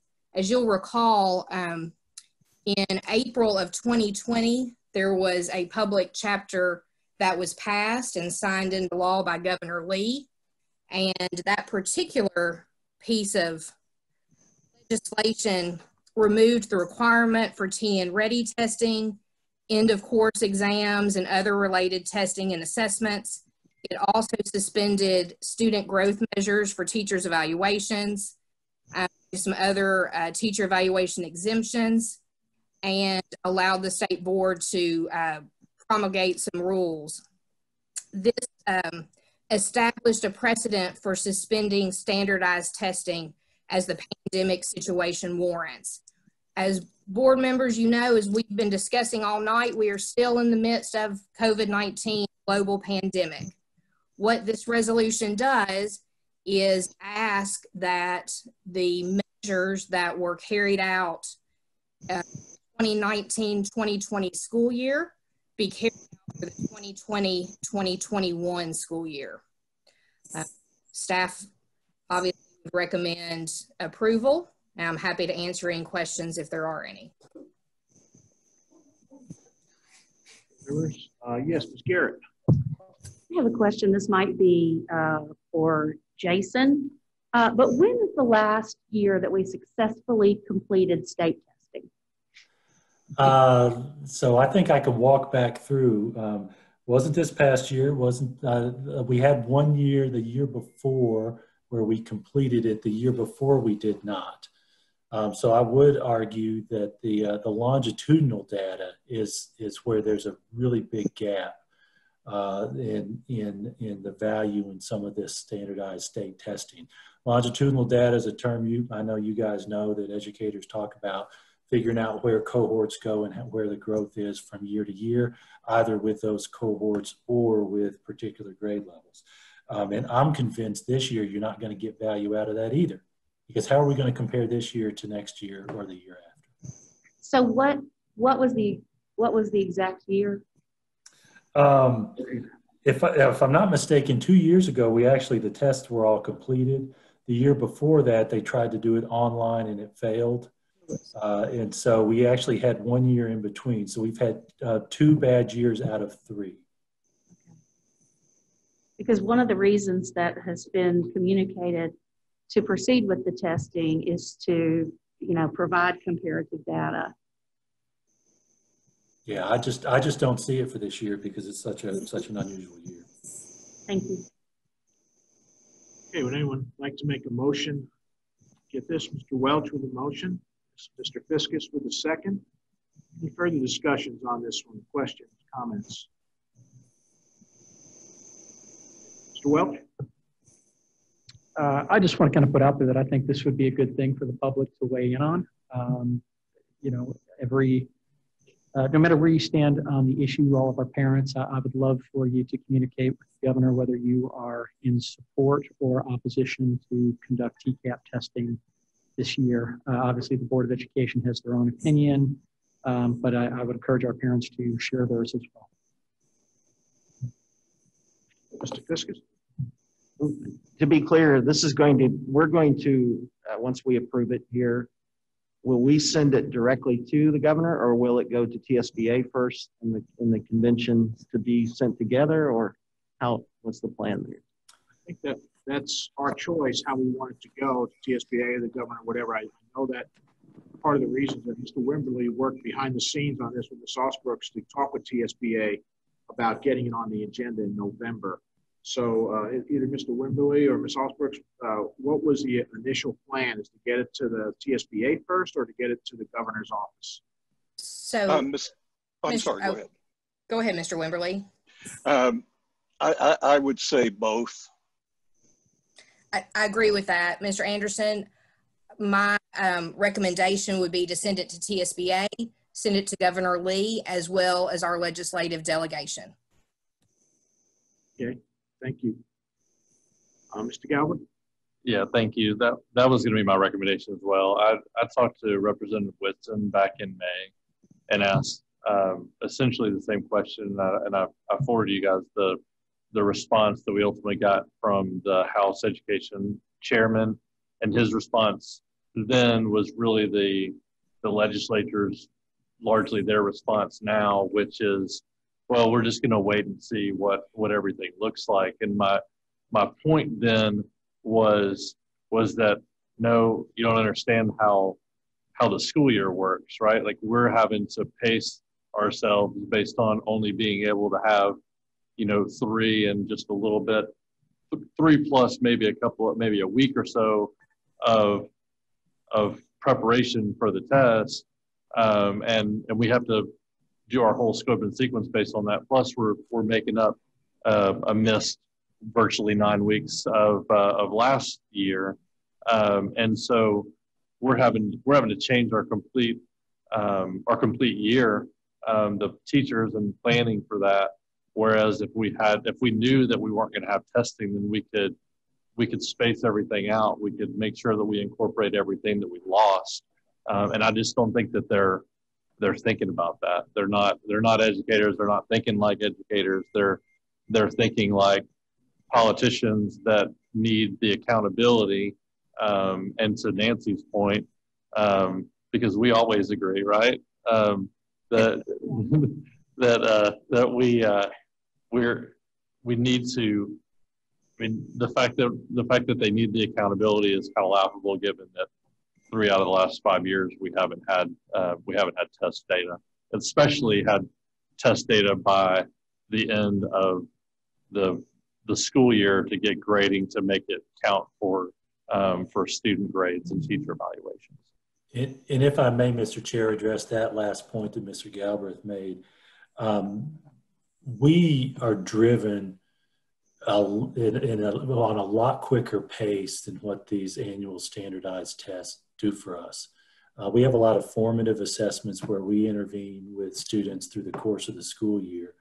And by the time this data gets to us, as it's structured now, it's not real valuable. And that's been true for a long time because of the nature of how we push.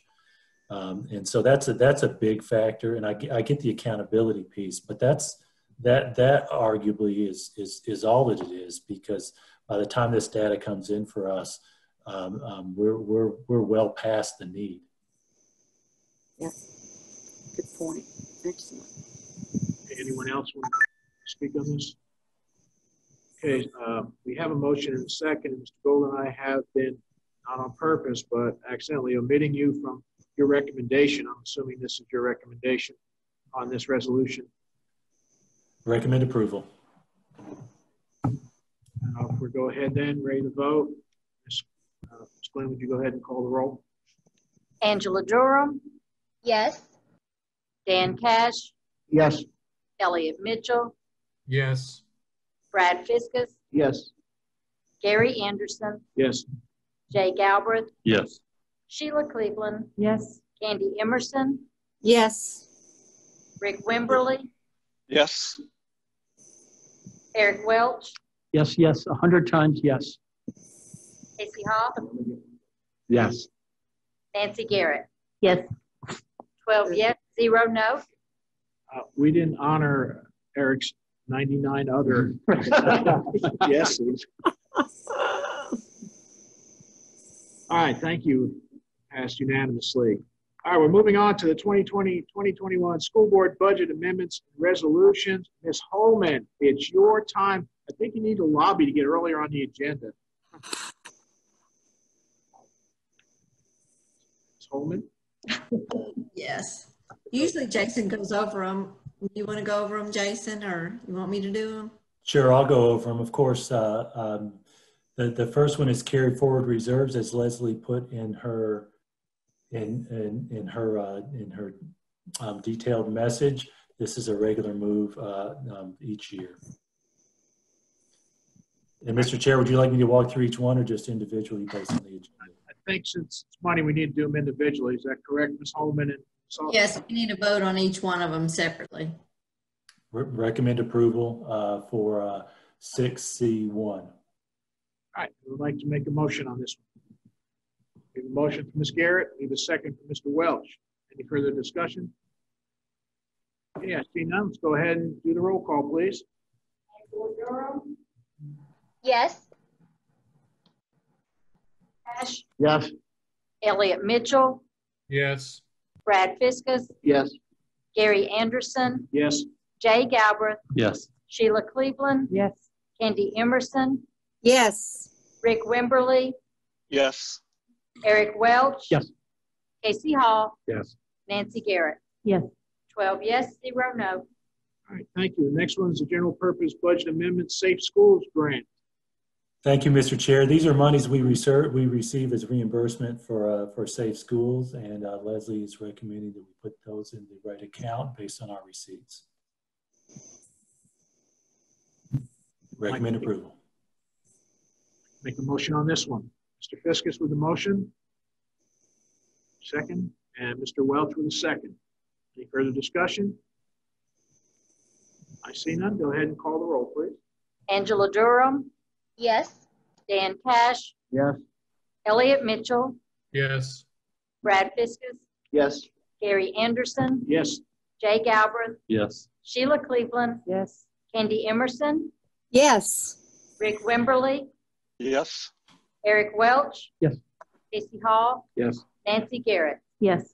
12 yes, 0 no. Thank you, board. The next one is general purpose budget amendment, state grant carryover. Thank you, Mr. Chair. This is a carryover of $15,000 for what we call TAP, the Teaching as a Profession Career Technical Program. So the carryover from last year's budget. Recommend approval. Okay, would like to make a motion on this one. We have a motion from Mr. Hall. Would like to second. Second from Mr. Welch. Any further comments, questions? Mr. Welch. Yes. It says we're going to be using the money for a education summit in the fall. Is that going to be a virtual and in person? Just wanted to get, not a lot of time, but maybe just kind of a little bit of additional background on that. Thank you. That's a career technical program, so I do want to get Dr. Webb to answer that question if she would. Can you repeat the first part of that question? He was asking if it was remote or you know, if it was a virtual summit or live. Right. It just is an education summit in the fall. I'm just kind of curious what that is going to look like as far as we know. Everything obviously TBD. That's right. It's going to be a blend at this point. So we originally were looking at doing that live before COVID, obviously, but at this point, there will be most of those aspects will be virtual. Thank you. Mm-hmm.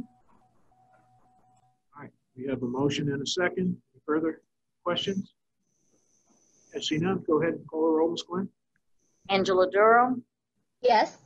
Dan Cash, Yes. Elliot Mitchell, Yes. Brad Fiskus, Yes. Gary Anderson, Yes. Jay Galbraith, Yes. Sheila Cleveland, Yes. Candy Emerson, Yes. Rick Wimberly, Yes. Eric Welch, Yes. Casey Hall, Yes. Nancy Garrett. Yes. 12 yes, 0 no. Thank you, board. The next one is general purpose budget amendment for the LEAP grant. Thank you, Mr. Chair. This is our Centennial's 10th year of receiving some funds from the LEAP grant to promote after-school programs. Recommend approval. like to make a motion on this one? Mr. Welch with the motion and Ms. Cleveland with a second. Any further discussions? See none? Go ahead and call the roll again, please. Angela Durham, Yes. Dan Cash, Yes. Elliot Mitchell, Yes. Brad Fiskus, Yes. Gary Anderson, Yes. Jay Galbraith, Yes. Sheila Cleveland, Yes. Candy Emerson, Yes. Rick Wimberly, Yes. Eric Welch, Yes. Casey Hall, Yes. and Nancy Garrett. Yes. 12 yes, 0 no. Thank you, Board. We're on our next one, General Purpose Budget Amendment Transition Grant. Thank you, Mr. Chair. This actually is going to partially fund our transition teachers for their salary plus 3 mentors. And Leslie gave some additional detail about the calendar year for that grant, but we recommend approval. Thank you. Anyone like to make a motion for this one? We have a motion for Mr. Welch, second. We have a second from Mr. Fiskus. Any further discussion? I see none. Ms. Glenn, if you call the roll, please. Angela Durham, Yes. Dan Cash, Yes. Elliot Mitchell, Yes. Brad Fiskus, Yes. Gary Anderson, Yes. Jay Galbraith, Yes. Sheila Cleveland, Yes. Candy Emerson, Yes. Rick Wimberly, Yes. Eric Welch, Yes. Casey Hall, Yes. Nancy Garrett. Yes. 12 yes, 0 no. Thank you, Board. And our last budget resolution is General Purpose Budget Resolution 09.20, Additional Tech Staff. Thank you, Mr. Chair. This is our first request of this year for additional positions. Ms. Holman is recommending that we take that out of fund balance, and her main purpose in asking for it out of fund balance is just to be very clear with the County Commission what we're doing. The reality is we know that that the bottom line number is what ultimately starts the funding of our budget in each year. But the key to this is what we've been working through this past few weeks. We need more tech support staff. And so we're making that request of you tonight. Recommend approval. Thank you, Jason. Who would like to make a motion on this one? We have a motion from Ms. Cleveland. I'll second that, Gary. Thank you. We have a second. Mr. Mitchell. Any further questions, comments, discussion? I see none. Ms. Glenn, would you call the roll, please? Angela Durham, Yes. Dan Cash, Yes. Elliot Mitchell, Yes.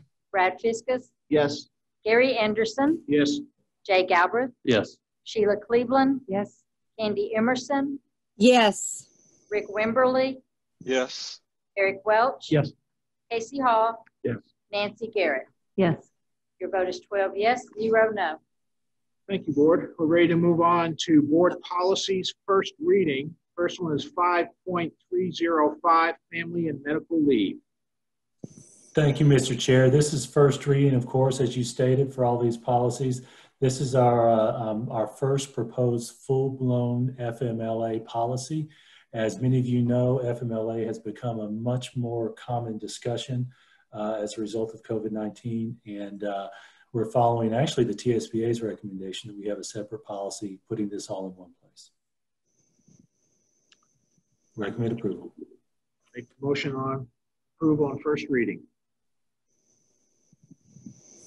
We have a motion from Mr. Welch, second from Mr. Hall. Any further discussion? See none? Explain. Angela Durham, Yes. Dan Cash, Yes. Elliot Mitchell, Yes. Brad Fiskus, Yes. Gary Anderson, Yes. Jay Galbraith, Yes. Sheila Cleveland, Yes. Candy Emerson, Yes. Rick Wimberly, Yes. Eric Welch, Yes. Casey Hall, Yes. Nancy Garrett. Yes. Your vote is 12 yes, 0 no. Thank you, Board. Our next one is 6.409, Reporting Child Abuse. Thank you, Mr. Chair. This proposed change that Ms. Osberg's prepared is to reflect a change in the law. For obvious reasons, I recommend approval, but I do want to point out specifically, I mentioned this at the work session, there's a key change that I want all our administrators who are listening to know is that reports of alleged child abuse must now be made to both the Department of Children's Services and the local law enforcement agency, not one or the other. Recommend approval. Members, anyone like to make a motion on this one? We have a motion from Mr. Cash. I'd like to second it. Second from Ms. Garrett. Any further discussion? See none? Ms. Glenn, call the roll, please. Angela Durham, Yes. Dan Cash, Yes. Elliot Mitchell, Yes. Brad Fiskus, Yes. Gary Anderson, Yes. Jay Galbraith, Yes. Sheila Cleveland, Yes. Candy Emerson, Yes. Rick Wimberly, Yes. Eric Welch, Yes. Casey Hall, Yes. Nancy Garrett. Yes. Your vote is 12 yes, 0 no. Thank you. Our next one is 5203, recommendation and file transfers. Thank you, Mr. Chair. This is actually a companion policy proposal from Ms. Osbrooks to the child abuse policy. It's an institutionalized way to ensure that those who might have engaged in sexual misconduct do not have job opportunities either as employees or contractors. Recommend approval. I would like to make the motion on this one. First reading, we have Mr. Welch with the motion, Mr. Hall with the second. Further discussion? See none? Ms. Glenn? Angela Durham, Yes. Dan Cash, Yes. Elliot Mitchell, Yes. Brad Fiskus, Yes. Gary Anderson, Yes. Jay Galbraith, Yes. Sheila Cleveland, Yes. Candy Emerson, Yes. Rick Wimberly, Yes. Eric Welch, Yes. Casey Hall, Yes. Nancy Garrett. Yes. Your vote is 12 yes, 0 no. Thank you. Our next policy on first reading is 63041, Title IX and sexual harassment. Thank you, Mr. Chair. This is also a reflection of the new laws regarding Title IX, so recommend approval. I'd like to make a motion for this one. We have a motion from Mr. Fiskus. I'd like to second it. Second from Ms. Garrett. Any further discussion? I see none. Ms. Glenn? Angela Durham, Yes. Dan Cash, Yes. Elliot Mitchell, Yes. Brad Fiskus, Yes. Gary Anderson, Yes. Jay Galbraith, Yes. Sheila Cleveland, Yes. Candy Emerson, Yes. Rick Wimberly, Yes. Eric Welch, Yes. Casey Hall, Yes. Nancy Garrett. Yes. Your vote is 12 yes, 0 no. Thank you. Our next one is 4.7002, middle school examinations. Thank you, Mr. Chair. This is correcting some language in our policy to remove district-developed common comprehensive exams and end-of-course exams from this policy. Recommend approval. Would like to make a motion for this one on first reading. I'll Take the motion. Oh, Elliot, I'm sorry. Elliot made the motion. Mr. Hawes, second. Any further discussion? Yeah, see none. Ms. Glenn? Angela Durham, Yes. Dan Cash, Yes. Elliot Mitchell, Yes. Brad Fiskus, Yes. Gary Anderson, Yes. Jay Galbraith, Yes. Sheila Cleveland, Yes. Candy Emerson, Yes. Rick Wimberly, Yes. Eric Welch, Yes. Casey Hall, Yes. Nancy Garrett. Yes. Your vote is 12 yes, 0 no. Thank you. Our next one is 4.701, maintaining test security. Thank you, Mr. Chair. This policy change, of course, reflects the CCE deletion, but also specifies the district testing coordinator to notify the superintendent of schools and the State Department of Ed of any test breach. And I know there was some discussion at the policy committee and maybe even at the work session about the timing of that. I want to make sure everyone knew that those reports are virtually instantaneous when an issue comes up. Recommend approval. Anyone like to make a motion on this one? A motion from Mr. Welch. I'd like to make a second. We have a second from Ms. Cleveland. Any further discussion? See none? Ms. Glenn? Angela Durham, Yes. Dan Cash, Yes. Elliot Mitchell, Yes. Brad Fiskus, Yes. Gary Anderson, Yes. Jay Galbraith, Yes. Sheila Cleveland, Yes. Candy Emerson, Yes. Rick Wimberly, Yes. Eric Welch, Yes. Casey Hall, Yes. Nancy Garrett. Yes. Your vote is 12 yes, 0 no.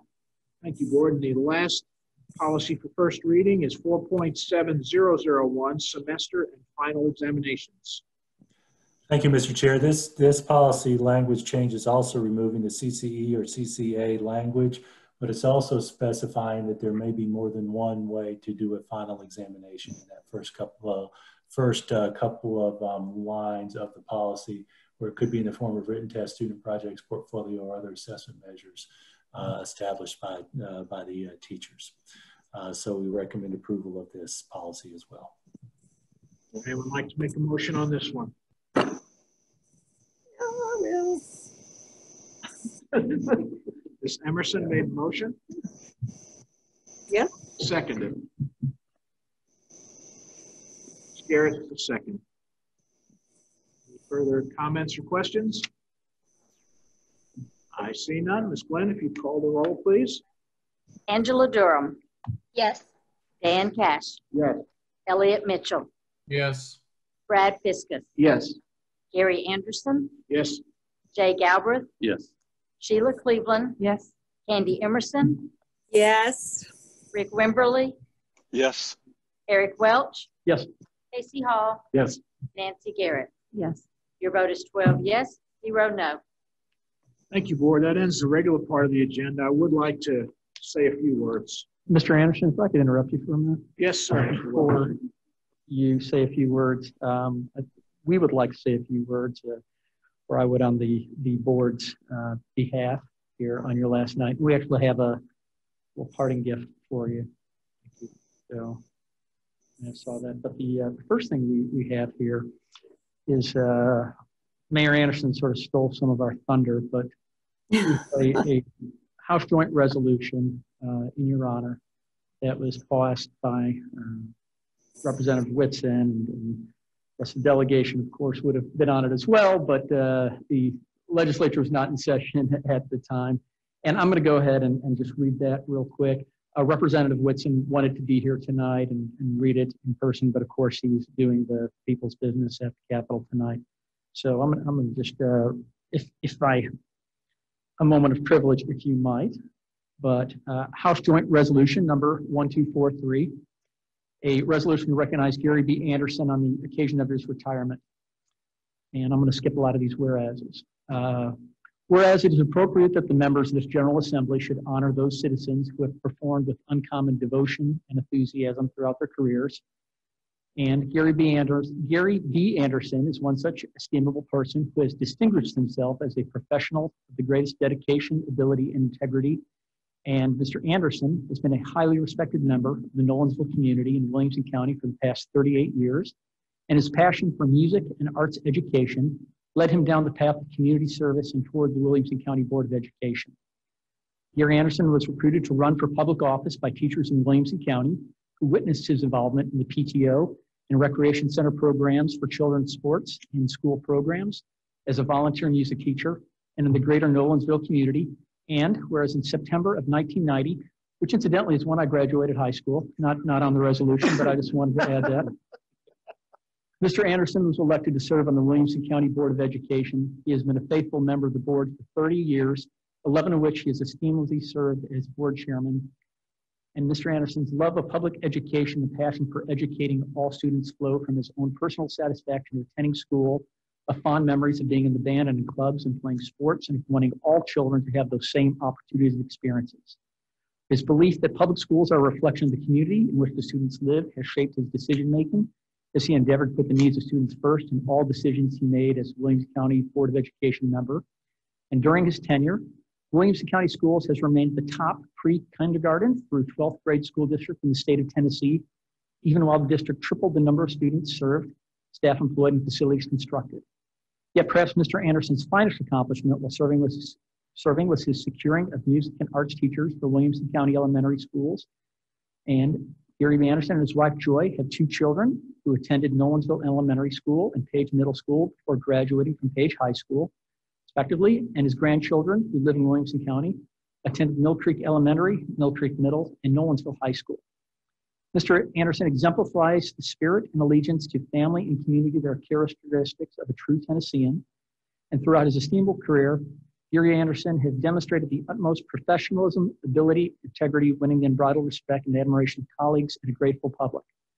Now, therefore, be it resolved by the House of Representatives of the 111th General Assembly of the State of Tennessee, the Senate concurring, that we commend and congratulate Gary B. Anderson on the occasion of retirement, extending our deepest appreciation for his 30 years of service as a member of the Williamson County Board of Education, and our best wishes for every continued success in his future endeavors. It's adopted June 18, 2020, signed by the Speaker of the House, Speaker of the Senate, the Governor, and Representative Whitson. So we have these for you. And then I have a gift for you from us as well. Wow. Thank you. Of course, we agree with everyone.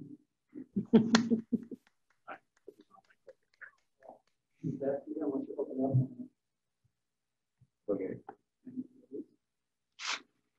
All right.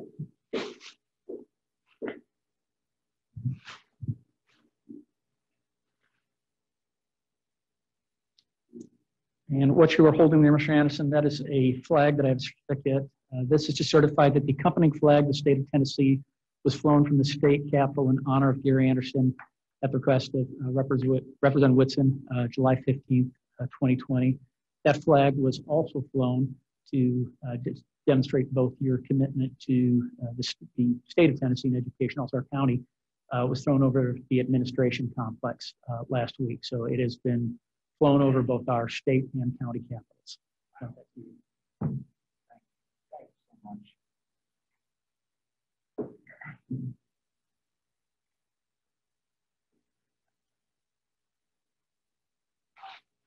I am so appreciative. I'll take this off.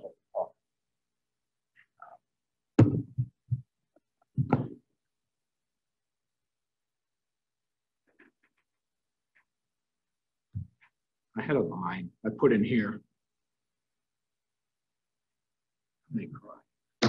All right, we're fine with that.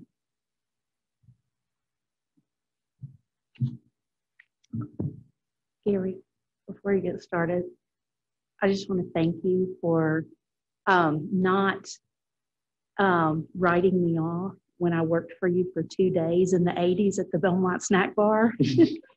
And I quit because I didn't want to wear a hairnet. So now you're wearing a mask. So yeah, now I'm wearing a mask. So I want to thank you for that because, you know, you could have just written me off and you didn't. So anyway, just wanted to always try to bring that up whenever I can. You were still a student then. That's true. That's true. Now you shifted roles. When I came to this board, I was a young man, and I'm leaving as a master. That was my little punchline for it, but thank you all so much. This is a great school district. Everybody knows that. And you all will continue on and do wonderful things. Oh, thank you. Thank you.